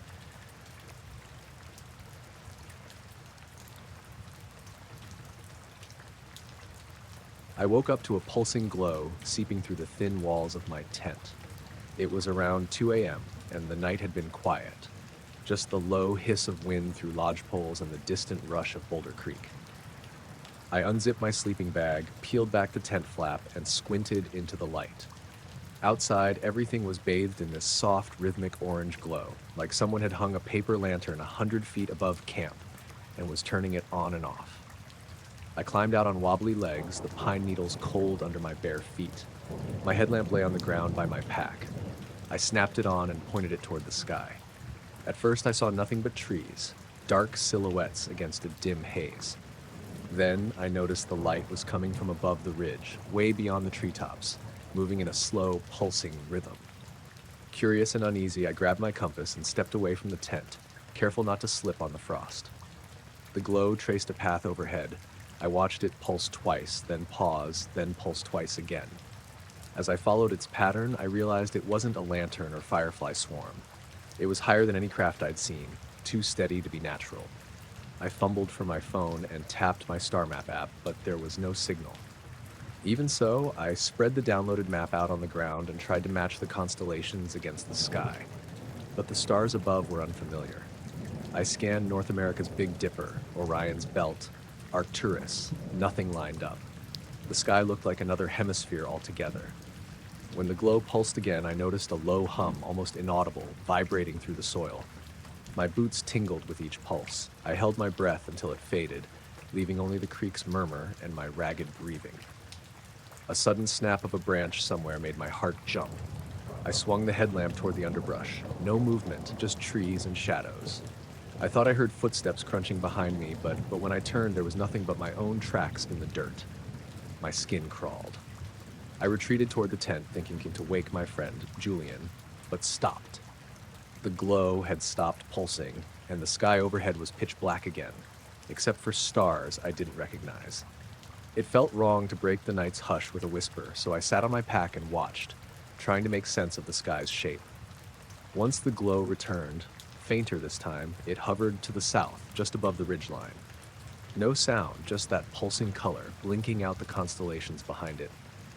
I closed my eyes, expecting whooshing or engines, but all I felt was the steady vibration in my chest. I could feel time stretching. My watch ticked forward, but something about those minutes felt warped. When I finally glanced at the app map again, frozen constellations stared back at me. The arrangement didn't fit any hemisphere or season. It was like I'd peered into a window on another world. The glow faded to nothing. The stars flipped back to a familiar pattern, Sirius and Vega shining where they should. I blinked and rubbed my face, willed my pulse to calm. I crawled back into the tent, zipped myself in, and lay awake until dawn, listening to the creak in the wind. Morning light came slow, washing over the campsite in muted pinks. I crawled out, stiff and uncertain. Later, I compared photos I'd taken of the sky to star charts in the guidebook I carry. Nothing matched. I asked the ranger at the station if anyone reported strange lights. He shook his head. "Just meteors last night," he said. On the drive home, I stared out at ordinary country roads, felt ordinary engine hum. But every time I closed my eyes, I saw that strange constellation and the pulsing glow, and I wondered what I'd stumbled into, and if it was looking back.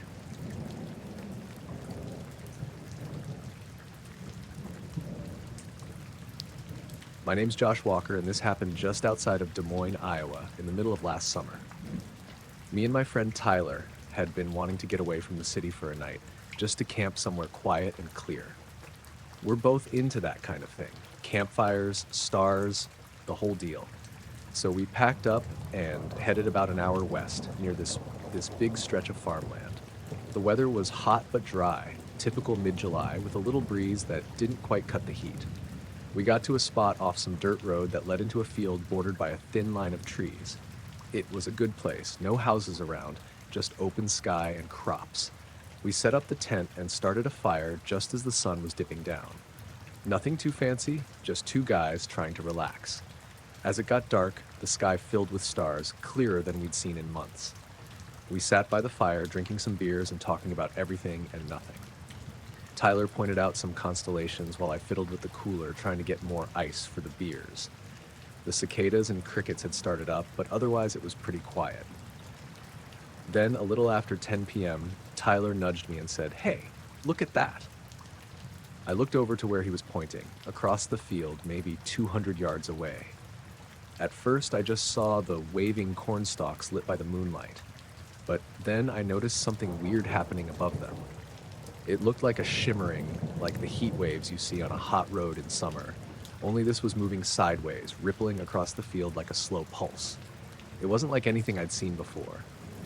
The air seemed to bend or shift, distorting the crops underneath in a wavering pattern. And right in the middle of that shimmer, a black shape appeared, hanging in midair, maybe 15 feet off the ground. It wasn't big, about the size of a car, and it didn't move. Just there, completely silent and still. The outline was solid black with no features or lights. The shimmer around it flickered like waves breaking. Then the whole thing vanished just as suddenly as it had appeared, leaving nothing but the empty field. I swear, the whole thing lasted maybe 5 seconds, tops. Tyler and I just stared at each other, trying to figure out if we'd seen the same thing or if the heat was messing with our heads. I asked him, "Did you really see that?" He nodded, eyes wide.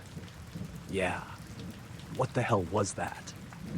We debated whether it could be some kind of drone or equipment, but there was nothing out there that would hover like that without noise, especially at night.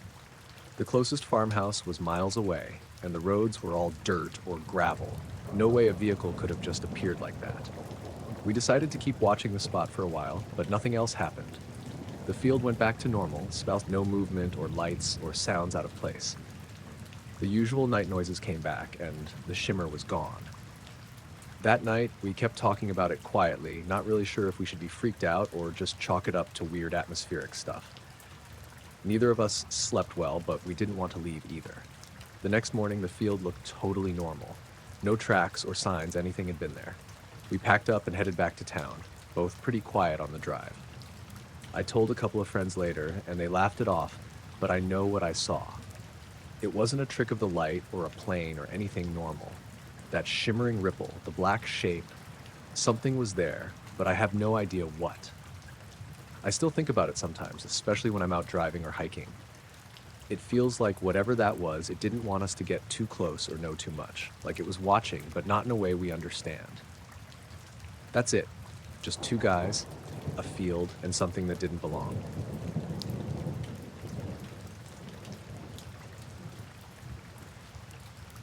I'd pulled off at the Overlook on Route 36 just past Lyons around 8:15 p.m. I remember the time because I'd sent a text to my sister when I got there, a photo of the view, all purple and orange with the last bit of sunset behind the mountains. She replied with a thumbs up. I didn't answer after that. It was mid-June, warm enough that the car windows were down, but not too buggy yet. I'd driven up from Boulder after work to clear my head. No real reason. I'd been doing that a lot lately, just taking random drives after dinner, letting my phone shuffle music, stopping at whatever trailhead or pull-off felt right. This one was empty except for my car. A gravel turnout with a wooden rail and one of those old information boards with faded writing about elk migration. I parked front-facing the valley, engine off. No plans, just sat there, arms crossed on the steering wheel, watching the colors fade out. Maybe 10 minutes passed before I noticed the light. It wasn't bright, just a soft glow off to the left above the tree line. Pale blue, steady. I assumed it was a helicopter at first. There's a medical flight route that passes through sometimes, but it wasn't moving like one. It was just sitting there, totally still. Not wobbling, not blinking, no red or green markers, no noise either. I thought maybe it was farther off than it looked. A drone, maybe. Or a star behind thin clouds. But when I leaned out my window and looked again, it was lower than I thought, and closer. The trees below it were lit faintly, like a dome of soft light was falling over that section of the hillside. Just enough to see the tops swaying a bit in the breeze. Everything else around me was quiet. No cars coming, no wind where I was. I kept watching. Maybe 2-3 minutes went by. I was just about to take a photo when it moved. It didn't tilt or drift, it just pivoted in place, like a cursor on a screen. From facing one direction to another, no in between. Then it rose straight up. Fast. I don't mean gradually ascending. I mean up. Instantly. Like if you dropped a frame in a video, one moment it was level with the trees, and the next, it was way above them. Still no noise, no wind gusts, no trail behind it. I blinked a few times and leaned all the way out the window. The light was higher now, almost overhead. It hovered again, just a pinprick against the dusk. Then it started moving across the sky, slow and smooth, heading west. But again, not banking, not adjusting, just gliding perfectly horizontal. That's when I noticed my radio had gone dead. I hadn't been paying attention to the music. It was on low, some mellow playlist I'd been letting run, but when I glanced at the display, it was frozen. Screen lit up, but no track info, no sound. I tried turning the volume knob. Nothing. Pressed the power button. Still nothing. Then the screen blinked out completely. The cabin light dimmed. Not off, just drained. That's when the fear kicked in. Not panic, but the kind that creeps up your spine and makes your hands go still. I sat back, rolled up the window, and locked the doors without thinking. My eyes stayed on that light. It was farther now, higher too, but it hadn't flickered or changed shape, just that same pale blue circle like a flashlight pressed against frosted glass. I watched it move until it passed behind a bank of clouds. Then it was gone. The valley was dark again, normal dark. The trees, the overlook, the wooden railing, all still there. But I felt like something had been taken out of the world, like I'd seen behind a curtain and it had dropped shut again. I sat there for a long time after. The radio didn't come back. I started the engine. It turned over fine, but the screen stayed black. My phone had 1 bar, no data. The drive back to town took 30 minutes. I passed maybe 2 other cars. Didn't see any aircraft, no low-flying helicopters, no towers or searchlights. When I got home, I turned off the engine and the radio came back to life. Song halfway through, volume normal, like nothing had happened. The photo I sent my sister was still in my messages, but when I looked at the next few photos on my camera roll, they were black. 5 or 6 shots I didn't remember taking, all time-stamped around the same time I saw the light. Nothing on them, but static. I didn't tell anyone for a few days. Eventually I brought it up to a coworker, sort of as a joke. They laughed and said, maybe I saw a drone. I nodded and didn't push it. I know what drones look like. This wasn't one.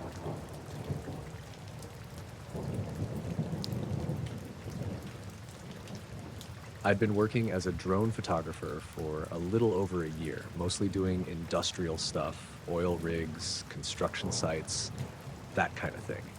It's not glamorous, but it pays the bills, and I like the challenge of getting shots from angles people don't usually see. The rig I was working on that day was out off the coast of Louisiana, a platform surrounded by water and a few supply boats. Nothing weird about it, or so I thought. That evening, I had a client who wanted some twilight footage, the sun setting, the rig lights coming on. I launched my drone from the deck of a supply boat, flying it around the rig to get the shots they asked for. The weather was calm, a bit humid but warm, typical late summer night on the Gulf. I was about halfway through the shoot when I noticed something off to the northeast. At first, I thought it was just another supply boat, but the shape didn't look right. It was a rounded object hovering quietly above the water, not moving much. The drone's camera picked it up clearly, so I circled it to get better footage. The thing was about the size of a small helicopter, but it wasn't making any noise. No blinking lights, no visible engines or rotors. Just this smooth, dark, rounded shape hovering, reflecting the last light of sunset. It didn't seem to be doing anything, just hanging there. I kept filming for a few minutes, then decided to head back to the boat. As I brought the drone in, the object started to move slowly away, heading out over the open water, still quiet and smooth. Later that night, back at my small apartment in New Orleans, I was reviewing the footage on my laptop.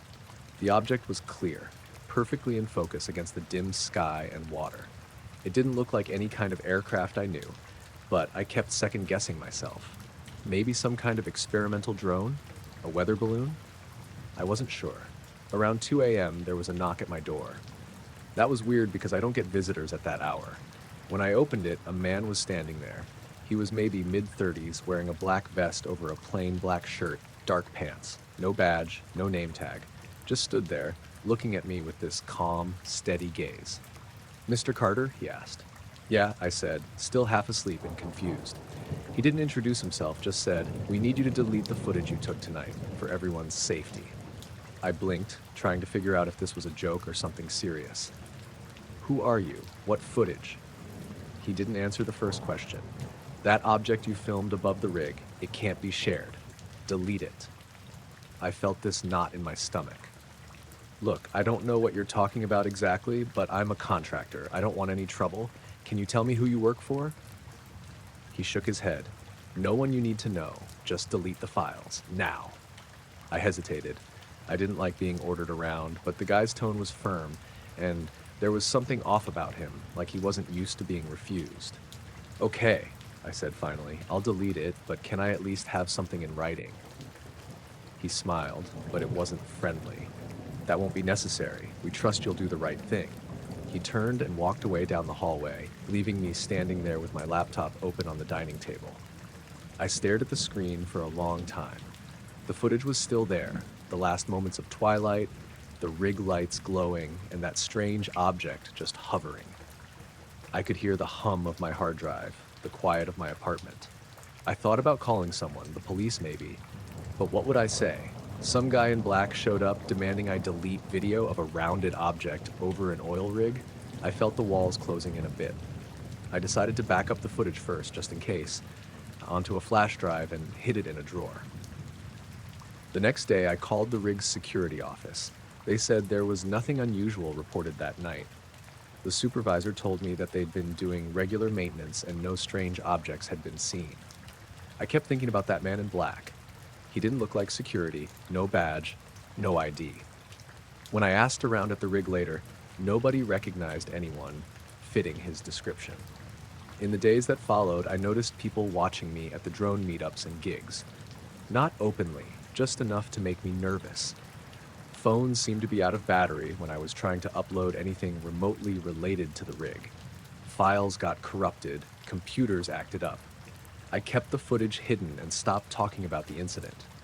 I don't know if that guy was some private security or government or something else, but there was definitely something they didn't want me to have. I never saw him again, and the strange object never appeared in the footage after that night. I still fly drones, but I stay clear of that rig now.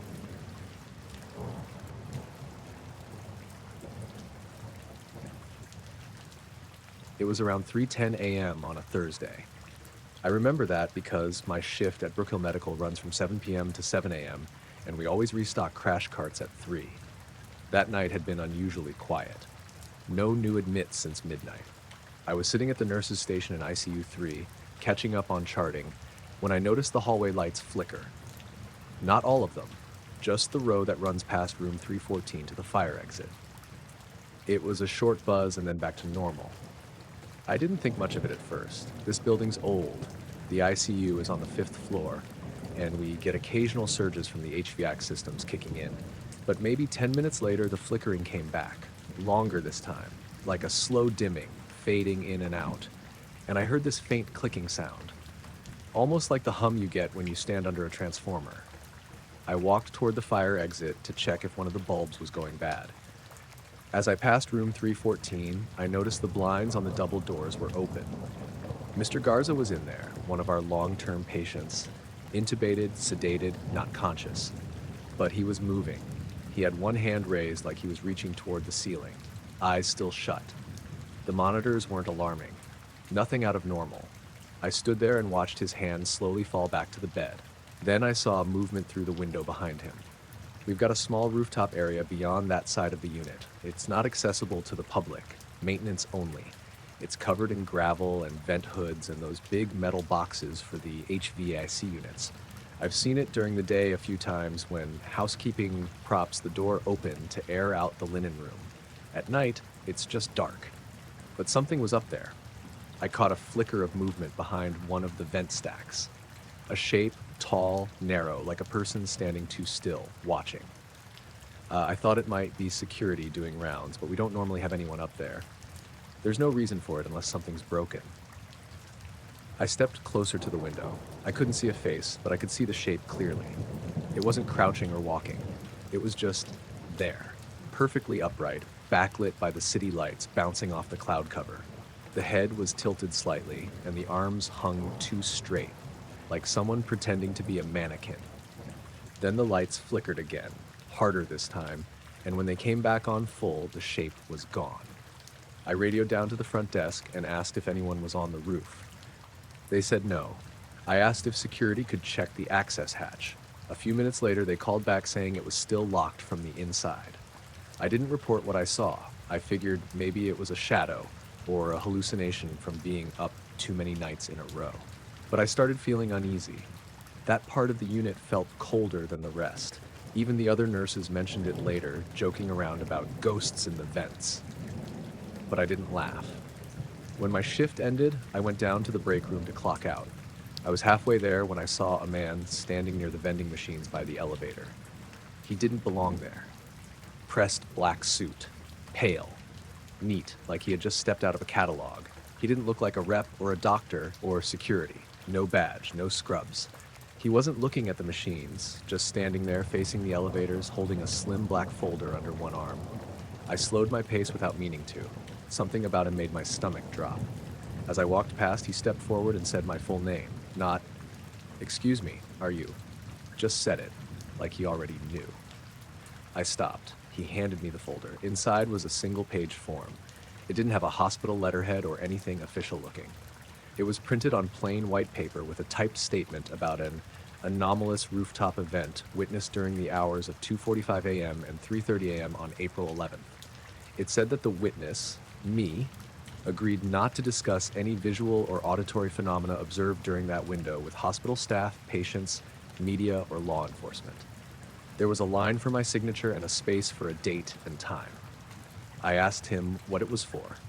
He said, "This is for the hospital's internal review. It will not go on your employment record. It is strongly advised that you cooperate." His voice was flat, no trace of an accent, but the words were overly formal, like someone reading a script translated into English. I noticed his tie pin had a symbol on it, a circle with a line through it, not a brand logo, nothing I recognized. I told him I wasn't signing anything without a supervisor present. He didn't respond, just stood there holding the folder toward me, not blinking. After maybe 15 seconds, the elevator dinged behind him and two techs stepped out. The man in the suit turned and walked away without saying anything else. I watched him go down the hall toward the old records room. Then he turned a corner and was gone. I brought the form to my supervisor that afternoon. She looked confused, said she didn't know of any internal reviews or rooftop incidents, and that all hospital forms go through admin. She took the folder and said she'd follow up. Next night, she told me the folder was empty when she opened it again.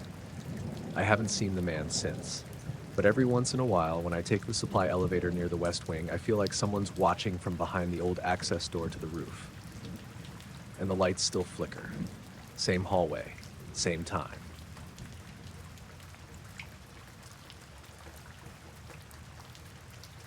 It was early September, right after Labor Day weekend, and I'd taken a few days off work to avoid the crowds in the Adirondacks.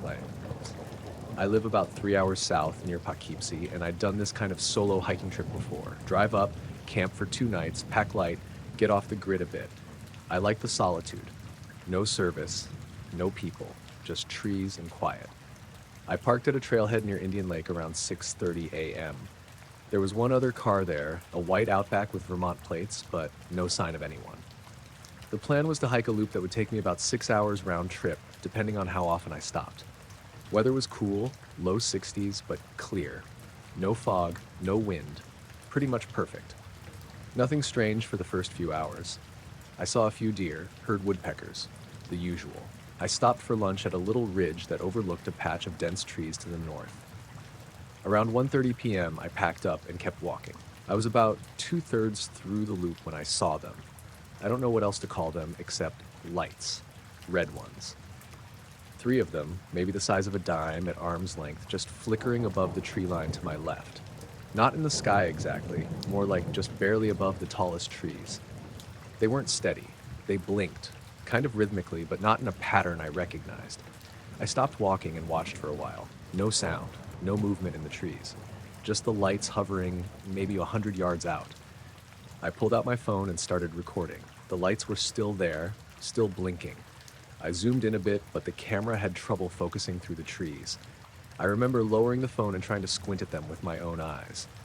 When I looked back at the screen, they were gone. I stood there another 5 minutes, maybe more, trying to catch them again. Nothing. I kept walking, and that should have been the end of it. But I felt off after that, like I wasn't alone anymore. I didn't hear anything weird, and I never saw another person, but every so often I'd stop and look behind me, convinced I'd heard footsteps just out of sync with mine. I told myself it was nerves or maybe an animal. Still, I picked up my pace. I got back to the trailhead just before 4 p.m. The white Outback was still there, exactly where it had been. No sign of its driver. I didn't think much of it at the time. I started the drive back south. The sun was still up, and I figured I'd make it most of the way home before dark.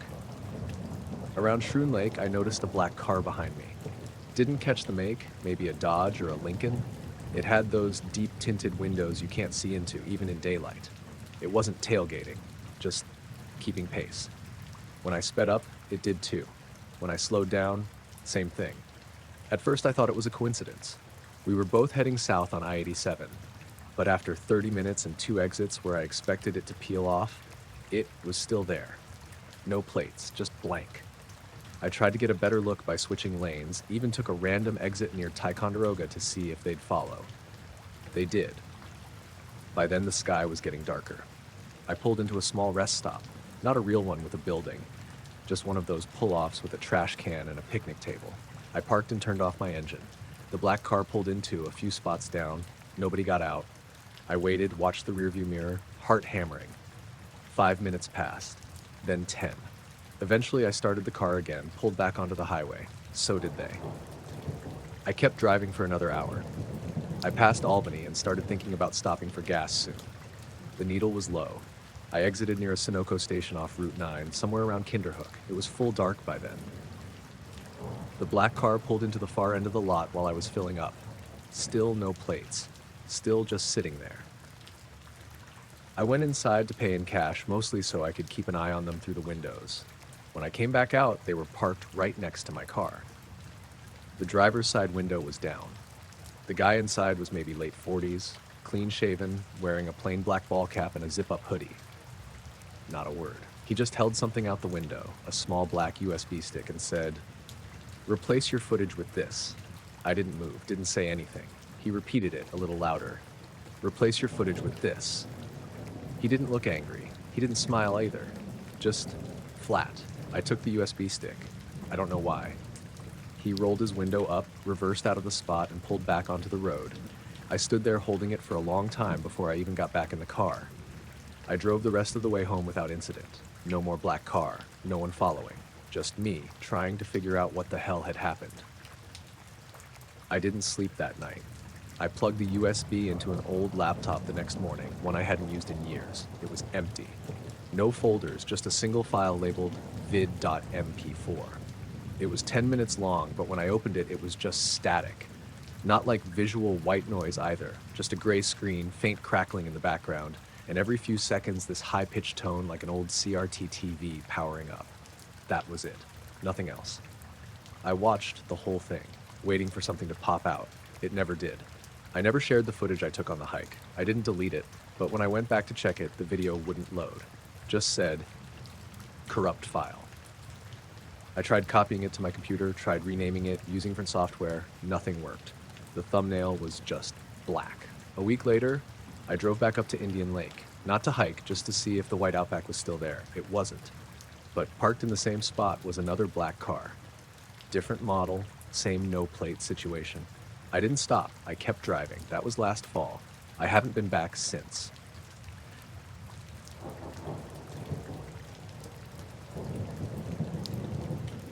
I was out on the dock of my little cabin on Lake Crescent in Washington, just after sunset. The sky was clearing up after a light rain, and everything smelled like wet pine and earth. I had my phone out, mostly just messing around, trying to catch some shots of the evening light over the water. I like to make these short clips for myself, just quiet nature stuff, no fancy editing or anything. That night, though, I started noticing something odd. At first, it was just little pinpricks of light hovering over the lake's far shore near those steep hills. They weren't like stars or anything natural, more like faint, steady glows that shifted position slowly, like they were moving but not in any obvious pattern. I zoomed in on my phone camera, trying to get a better look. The lights were soft blue and white, kind of dim, but definitely there. One of them blinked off, then reappeared a few seconds later a little higher and closer to the shore. It didn't make any sound, it was just there. I was standing there, feeling more curious than anything. The lake was quiet except for the occasional splash of a fish or the faint rustling of the wind in the trees. Then I noticed a figure on the opposite edge of the dock, near the water's edge, standing completely still. I hadn't heard anything. No footsteps, no voices. The figure was dressed all in black, from head to toe. Not just dark clothes, but like something designed to blend into the night. No hat, no reflective surfaces, just black. I thought maybe it was someone fishing or just wandering, but something felt off. The person didn't move or even shift weight. I raised my voice and called out, "Hey, are you okay?" But there was no reply. I tried again, a little louder this time. "Hello? Do you need help?" The figure slowly turned its head toward me, not in a natural way like it took a moment, almost mechanical. Then it started moving sideways, gliding almost, along the shoreline, never looking away from me. It moved behind a group of trees and vanished. No sound, no breaking branches, nothing. I stood there for a while, phone still out, but by then, the lights on the other side of the lake had all disappeared, like they were never there. I couldn't tell if I'd imagined the whole thing or if it was real. I went back inside the cabin and checked the door locks twice. My phone had no signal, which wasn't unusual out there, but the whole night felt heavy, like something was watching from the dark woods beyond. The next morning I went out for coffee in Port Angeles, and when I came back around noon, there was a black sedan parked by the side of the road near my cabin. It wasn't there the night before, at least I didn't see it. The car was clean, no license plate visible, and the windows were tinted so dark I couldn't see inside. I didn't see anyone around. The car was just sitting there, engine off. I figured maybe it was some local checking out the area, but the road near my cabin is dead-end and rarely used, especially during the week. I walked up to the car slowly, not sure what to expect.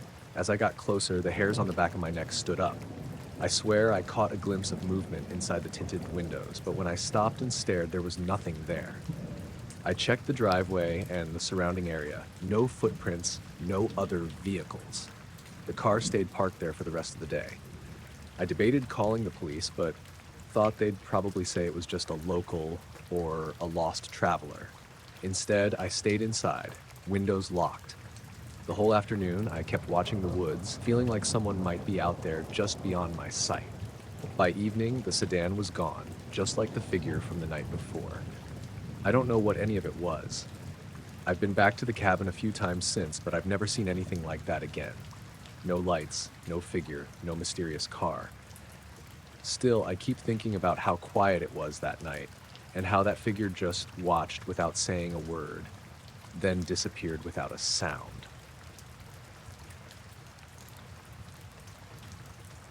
I worked night shifts at a remote weather station in Northeast Washington for about 2 years, starting in 2018. The station was about 20 miles west of Republic, tucked into the Kettle River Range, not far from the Canadian border. The place was pretty isolated, 2-room outbuilding with a radio tower and some ground sensors around it. We rotated through 2-week stints. Someone always had to be on site to monitor readings and do manual checks if the automated systems flagged something weird. My name's Nate. The guy before me on the rotation was a woman named Carly. We usually overlapped for a few hours to hand things off, but this particular shift, she had to leave early for a family thing, so I was on my own starting around 4 p.m. It was mid-September. The weather had been unstable all week. Thick fog in the mornings, scattered rain, and low, rolling clouds that stuck around into the night. Nothing unusual for the time of year. By around 11 p.m., I'd already logged the evening's reports and done the sensor calibration checks. I was reading on my tablet when the wind monitor spiked suddenly, jumped from a steady 4 miles per hour to 19 in less than 10 seconds, then dropped right back. I looked out the window, but the trees barely moved. I thought maybe a gust hit the tower directly, but there was no follow-up, just one short burst. I stepped outside with a flashlight and checked around. Everything looked normal.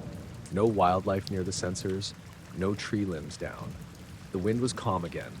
I made a note and headed back in. About half an hour later, I stepped outside again to take a smoke break. I didn't smoke often, but sometimes it helped kill the quiet. The station sits in a little clearing about 100 yards across, surrounded by dense pine. The tower's to the north, just behind the building, and the rest is trees and sky. I looked up, and that's when I saw the lights. There were 3 red lights in the clouds, not blinking, not moving, just sitting there, spaced evenly in a perfect triangle. At first, I thought maybe they were aircraft warning lights from some tower farther off, but I knew every structure out there. The only other tower with red lights was over 5 miles east, and those blinked. These didn't. And they were in the clouds, not above them. Dim, but visible through the low cover, like something was sitting just above the trees with its lights pointing down through the mist. I watched them for at least a minute before I even moved. They didn't shift at all. No movement, no pulsing. I walked a few steps out into the clearing, trying to get a better angle. They stayed perfectly still. I don't know how long I stood there. 5 minutes, maybe more. Eventually, I pulled out my phone to take a photo, but the screen was black, wouldn't turn on. It was fully charged earlier. I'd used it to check radar maps. I held the power button, tried resetting it, nothing. I went back inside to grab my tablet. It was on the desk where I left it. The screen lit up, but the camera app wouldn't open. It just froze on a black screen. I stood by the door and kept looking at those lights. They hadn't moved an inch. No sound. No vibration. Just 3 faint red spots in a triangle formation glowing through the low cloud cover. Around the 10-minute mark, they disappeared all at once. Not like they flew away. Just gone. 1 second they were there, the next, the sky was empty. The clouds still hung low and heavy, but the lights were gone. I walked out into the clearing again, trying to see if they'd moved or if I could spot anything through a break in the cover. Nothing. Total silence. Even the insects had gone quiet. About 20 minutes later, I went back out one more time. The fog was thicker, but the air felt colder, like a front had moved in. When I looked up, I noticed something else. The tower lights, our own red beacons on the weather mast, were flickering. Not out, not dimmed, just glitching. Like someone had turned a strobe on for a second, then let them settle, then pulsed them again. That tower had been solid every day I'd worked there. I called the main station down in Spokane to report it. The line connected fine, but the supervisor on duty said our equipment was showing normal from their end. I stayed up the rest of the night, kept going to the window every few minutes. The lights never came back. In the morning, I walked out to the tower base to check the hardware. Everything looked fine. No wiring loose, no interference readings. I ran a full diagnostic. It passed all checks. When I plugged my phone in to charge, it powered back on like nothing happened. Battery was at 76%, no sign of a crash. My tablet started working again too. Camera opened like normal. I didn't say anything when Carly came back the next week. I just told her everything ran smooth and the wind spike was probably just a microburst. I checked the logbooks later. No mention of red lights, no outages, nothing out of the ordinary. About a month later, I was reviewing archived satellite weather images from that night for a different report. I pulled the frames around 11:30 p.m., right when I'd seen the lights. One frame looked off. There was a faint triangular blur in the cloud layer over our coordinates. Not bright, just a subtle distortion, like something massive had disrupted the moisture pattern and then vanished. The next frame, back to normal. Nothing there. I didn't bring it up. I saved a screenshot, then shut my laptop and moved on.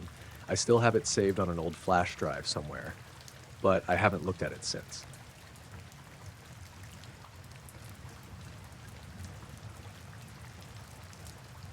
My girlfriend Megan booked the place. I'd never even heard of Rachel, Nevada, until we pulled off the 375. The extraterrestrial highway signs were cute in a kind of gimmicky way, but I figured it'd just be another boring stretch of desert. We'd been on a road trip from Phoenix up to Reno, mostly just for the hell of it.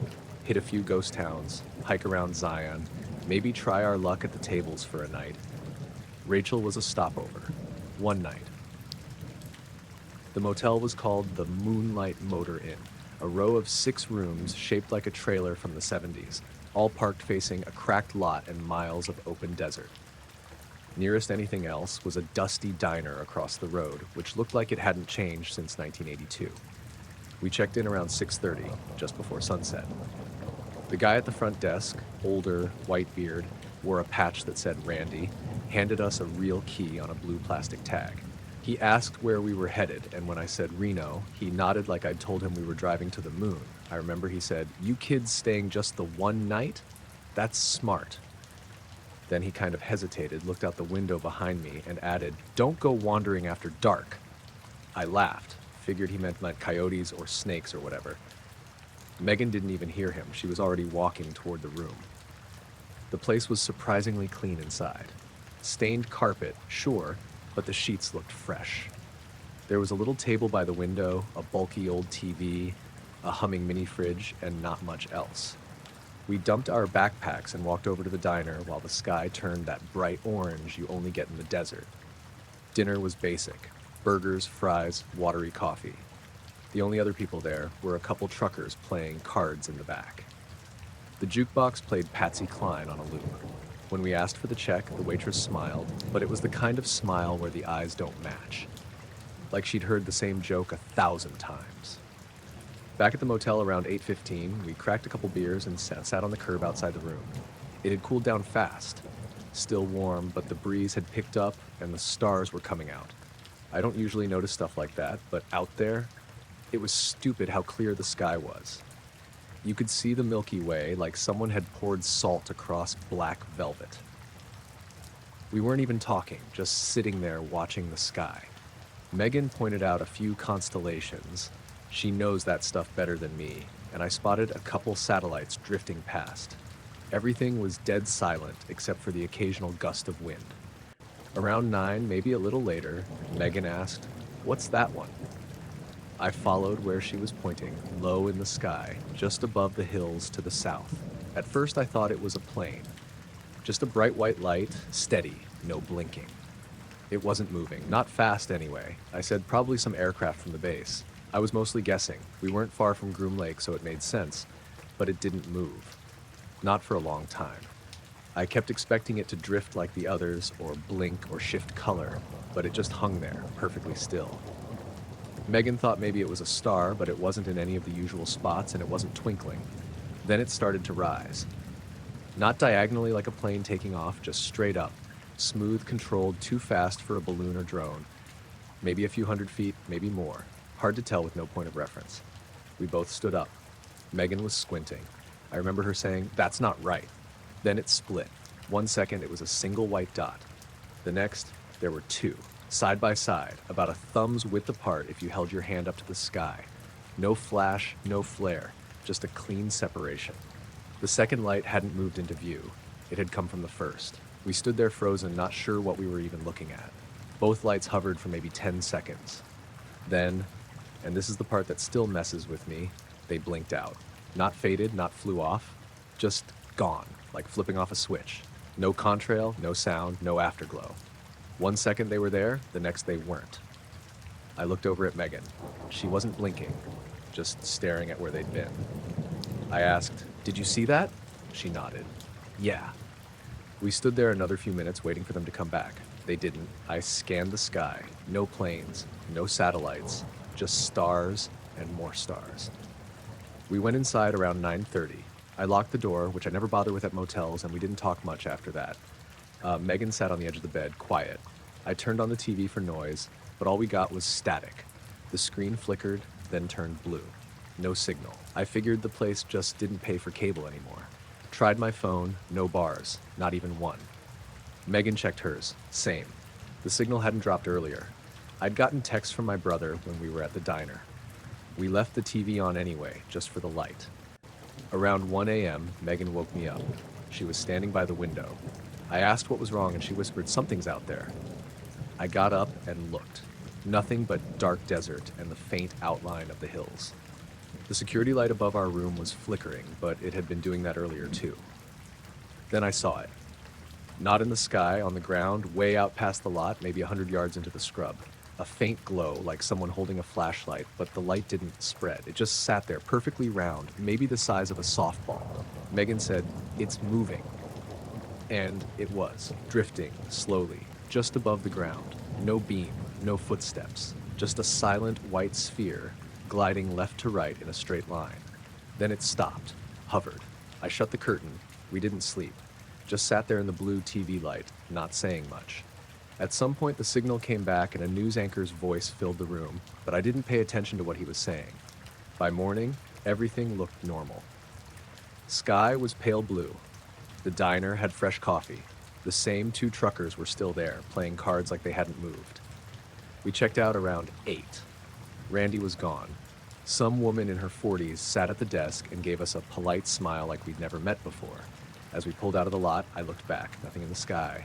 Nothing in the hills. But the TV signal stayed strong the rest of the trip, and the stars never looked that clear again.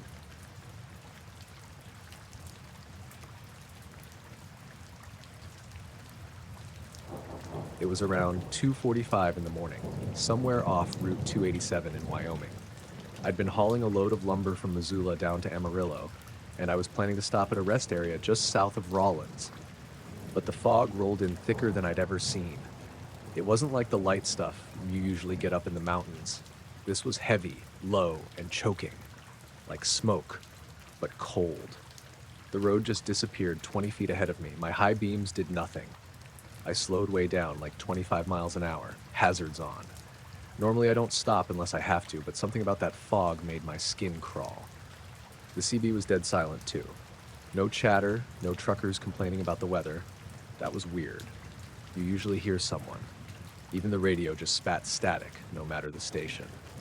I kept driving. About 5 miles later, I saw him.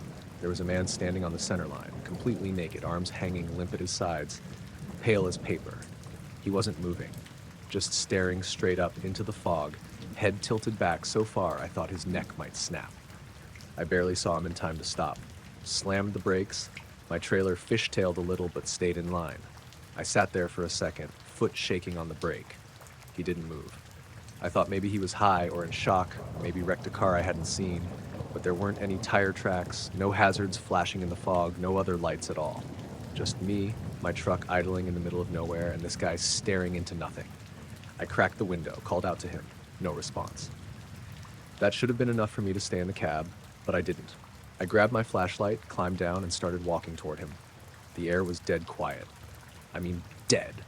No wind, no crickets, no distant hum from my truck, just silence and fog. When I got about 10 feet away, I stopped. His eyes were wide open, mouth closed, jaw slack, chest not moving. He didn't even flinch when I called out again. Then he slowly lowered his head and looked at me. Not at me, more like through me.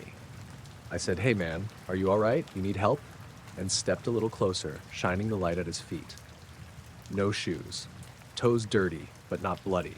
Just standing there like he'd been dropped out of the sky. Then he opened his mouth. Not fast. Just unhinged his jaw like he was going to say something, but nothing came out. Not even a breath. It wasn't like he was mute or choking. It was like the air around us was broken, like sound couldn't happen. And then everything went dark. Not blink out dark. Just sudden, like a switch flipped. I didn't pass out. I didn't feel dizzy or fall. I was just somewhere else the next second. When I came to, I was back in the cab of my truck, parked on the shoulder.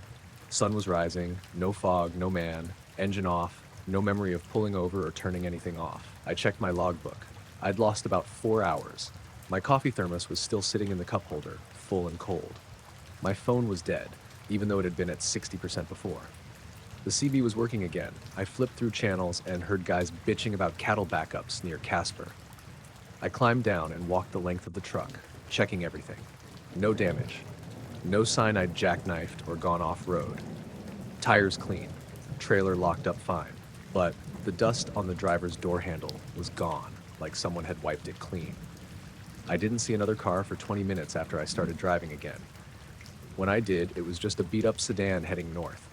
Guy inside didn't even look my way. That whole stretch of road looked normal in the daylight. No tire marks, no signs of anyone walking the shoulder, no blood, no clothes, no footprints. When I made it to Amarillo, I went straight to the yard and dropped the trailer, called in the delivery, filed everything as usual. Didn't say anything to dispatch about the gap in time. They didn't question it. Sometimes delays happen. That was in 2017. I've taken that route maybe a dozen times since, and I still slow down near that stretch. I can't remember the exact mile marker. Every time I try to pin it down, it feels wrong, like I'm thinking about someone else's dream. But I never drive it in the dark anymore.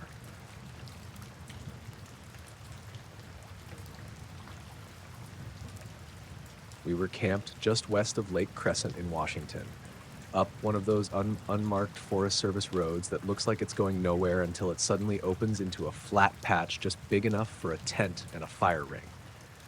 My friend, Travis, had found it on an old backpacking forum, said it was rarely used and didn't show up on most trail apps, which sounded good to both of us. We wanted quiet. It was late September. Days were cool, nights cold. We'd packed light, 1 2-person tent, a couple foam pads, the basics. Got there early afternoon, hiked around a bit, then made a small fire and cooked noodles in a titanium pot. We turned in around 10. I remember waking up sometime in the middle of the night. No idea what time. My first thought was that it had started to rain, but it hadn't. The air was dry, cold enough that I could see my breath even inside the tent. What woke me wasn't noise. It was this deep, low vibration, like when a truck idles too close to your house and the windows buzz.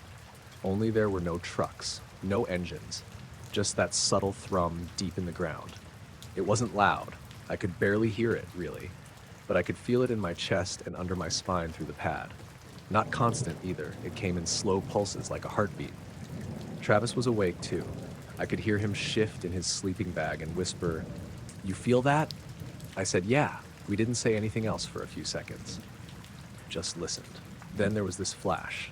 Not lightning, no clouds, no thunder. It wasn't even white. It was this pale, bluish light that seemed to come from every direction at once. Not a beam, not a shape, just a sudden cold pulse that lit the whole tent from outside. We both sat up immediately. Travis unzipped the flap and stuck his head out, and I leaned over his shoulder. Nothing. No lights, no movement, no sound but the wind in the trees. He stepped out barefoot, crouched low like he was expecting to catch someone nearby. I followed him. The clearing looked exactly the same. Fire was out, sky was full of stars, no aircraft, no satellites, no drones. But the weird thing was how still everything felt. No crickets, no wind gusts, not even the usual creaks from trees moving. It was dead quiet, like everything around us was holding its breath. We stood there for maybe a full minute. Then the vibration stopped, just faded out between one breath and the next. We checked around the tent, looked for tire tracks or boot prints, anything that might explain a light like that. There was nothing. The ground was undisturbed. We didn't talk much after that. Just climbed back into our bags and lay there. I didn't sleep again. The next morning was normal. Sun came through the trees like usual. Birds were back. Everything felt totally fine, except one thing. The air inside the tent had this faint metallic smell, like hot coins or blood. Just for a minute. Travis noticed it too. Neither of us said anything about it while we packed up. We hiked out before noon. Didn't really talk about what happened until we were halfway back to the car. Even then, we couldn't agree on what direction the light came from. He swore it lit up the trees behind the tent. I could have sworn it came from above. The ground never showed any marks.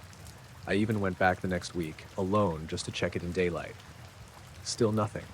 But something was out there that night, something I couldn't hear or see but could feel, like it was deep under the trees, just passing beneath us.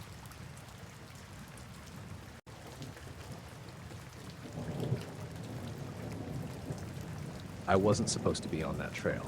Officially, it's closed, fenced off, with signs warning of military activity. The trail's called Red Rock Ridge, just outside Fort Bliss, near El Paso, Texas. I'd driven out there a few times before just to hike the legal parts nearby, but this time I took a wrong turn and found myself past the gate on the closed section. It was early April, about 7 a.m., cool but already warming fast, dry desert air. The sky was mostly clear with a few high clouds. I'd planned to do a longer hike and figured I could turn around quickly if a patrol showed up. My pack was light: water, snacks, a map, phone, flashlight. No fancy gear, just hiking boots and my usual jacket. The path was narrow and rocky, with sparse scrub and some juniper trees. As I walked, the terrain changed from normal desert to this odd, cracked earth. Dark patches here and there that looked like the ground had been burned. Not like a campfire spot, though. These scorch marks were irregular, big blotches about 2 or 3 feet wide, mostly on the dirt trail itself. The earth there was blackened and cracked, but there were no ashes, no charred wood, no signs of a recent fire. I remember noticing a sharp smell in the air, too. It was weird, like hot metal, kind of like when you smell ozone near power lines after a storm, but there hadn't been any rain or storms for days. It wasn't subtle. It was faint, but definitely there. I sniffed a few times, trying to place it, but nothing quite matched. I stopped and crouched down, poking at the scorched dirt with a stick. It was dry and crumbly, almost powdery. Nothing on the surface looked burned in the usual way. No burnt twigs or leaves, just this blackened ground. I kept walking, feeling this growing sense of unease. The sun was higher now, maybe 8 a.m., but the trail felt strangely quiet. No birds, no insects, nothing moving. I checked my phone, no signal, which wasn't surprising that far out, but the silence felt heavier than just no reception. About a quarter mile in, I saw more of those black patches, this time covering larger areas. Some patches were the size of a car. The trail curved slightly and opened into a small clearing. It was ringed by low rocks, maybe an old campsite or something else, but there was no fire pit, no trash, no footprints besides mine. The smell got stronger here. I remember breathing shallowly, not wanting to get dizzy. My skin felt tingly, like static electricity buzzing lightly on my arms. I looked up at the sky then and saw something that made me freeze. There was this faint shimmer in the air, like heat waves rising off pavement, but different. It was a thin, wavering distortion, maybe 30 feet ahead, hovering just above the ground near one of the blackened patches. It wasn't moving like a heat haze, more like a ripple you see on water, but in the air. The way the light bent through it made everything behind it look warped and wavy. I blinked and looked again, but it didn't go away. I pulled my jacket tighter, suddenly aware that the air felt cooler right around that spot, even though the rest of the clearing was warm. The smell was intense there, a mix of that hot metal and something sharp, almost electric. I thought maybe it was some kind of gas leak or something from military tests. I considered backing away, but something stopped me. I wanted to get closer to see if there was anything on the ground or signs of activity. My curiosity got the better of me. I stepped forward, careful not to step on the scorched patches, trying to keep my footing on the rocky soil. When I got within 10 feet of the shimmering spot, I felt this sudden, low vibration under my feet, like the earth was humming very softly. It wasn't loud, but I could feel it clearly. The air crackled lightly, almost like static. My hair stood on end and the skin on my neck prickled. The smell hit me full force, sharper now, like burning wires. I wanted to step back, but I was frozen, like my body was stuck. Then the shimmering thing shifted. It pulsed once, brighter, and the air around it rippled violently like a disturbed pond. I swear I saw a faint shape inside it. It wasn't solid, more like a shadow or a distortion shaped roughly like a tall figure. It didn't move like a person walking, more like a blurry outline shifting, as if it wasn't really there but sort of present. I took a step back, heart pounding, but didn't want to turn and run right away. Suddenly the shimmer vanished. The air went still, the vibration stopped, and the smell dropped off completely. It was just normal desert again, quiet and empty. The scorched patches were still there, but they looked less intense somehow, as if the light had returned and faded some of the darkness. I didn't wait around. I turned and started walking back down the trail, quickening my pace, eyes darting around. A few minutes later, I heard something, a soft thump, like a rock falling. I stopped dead. Nothing ahead, no animals, no wind. Then another thump, closer this time, coming from the bushes to the right of the trail. I pulled out my phone, even though I knew I wouldn't get signal, just to use the flashlight.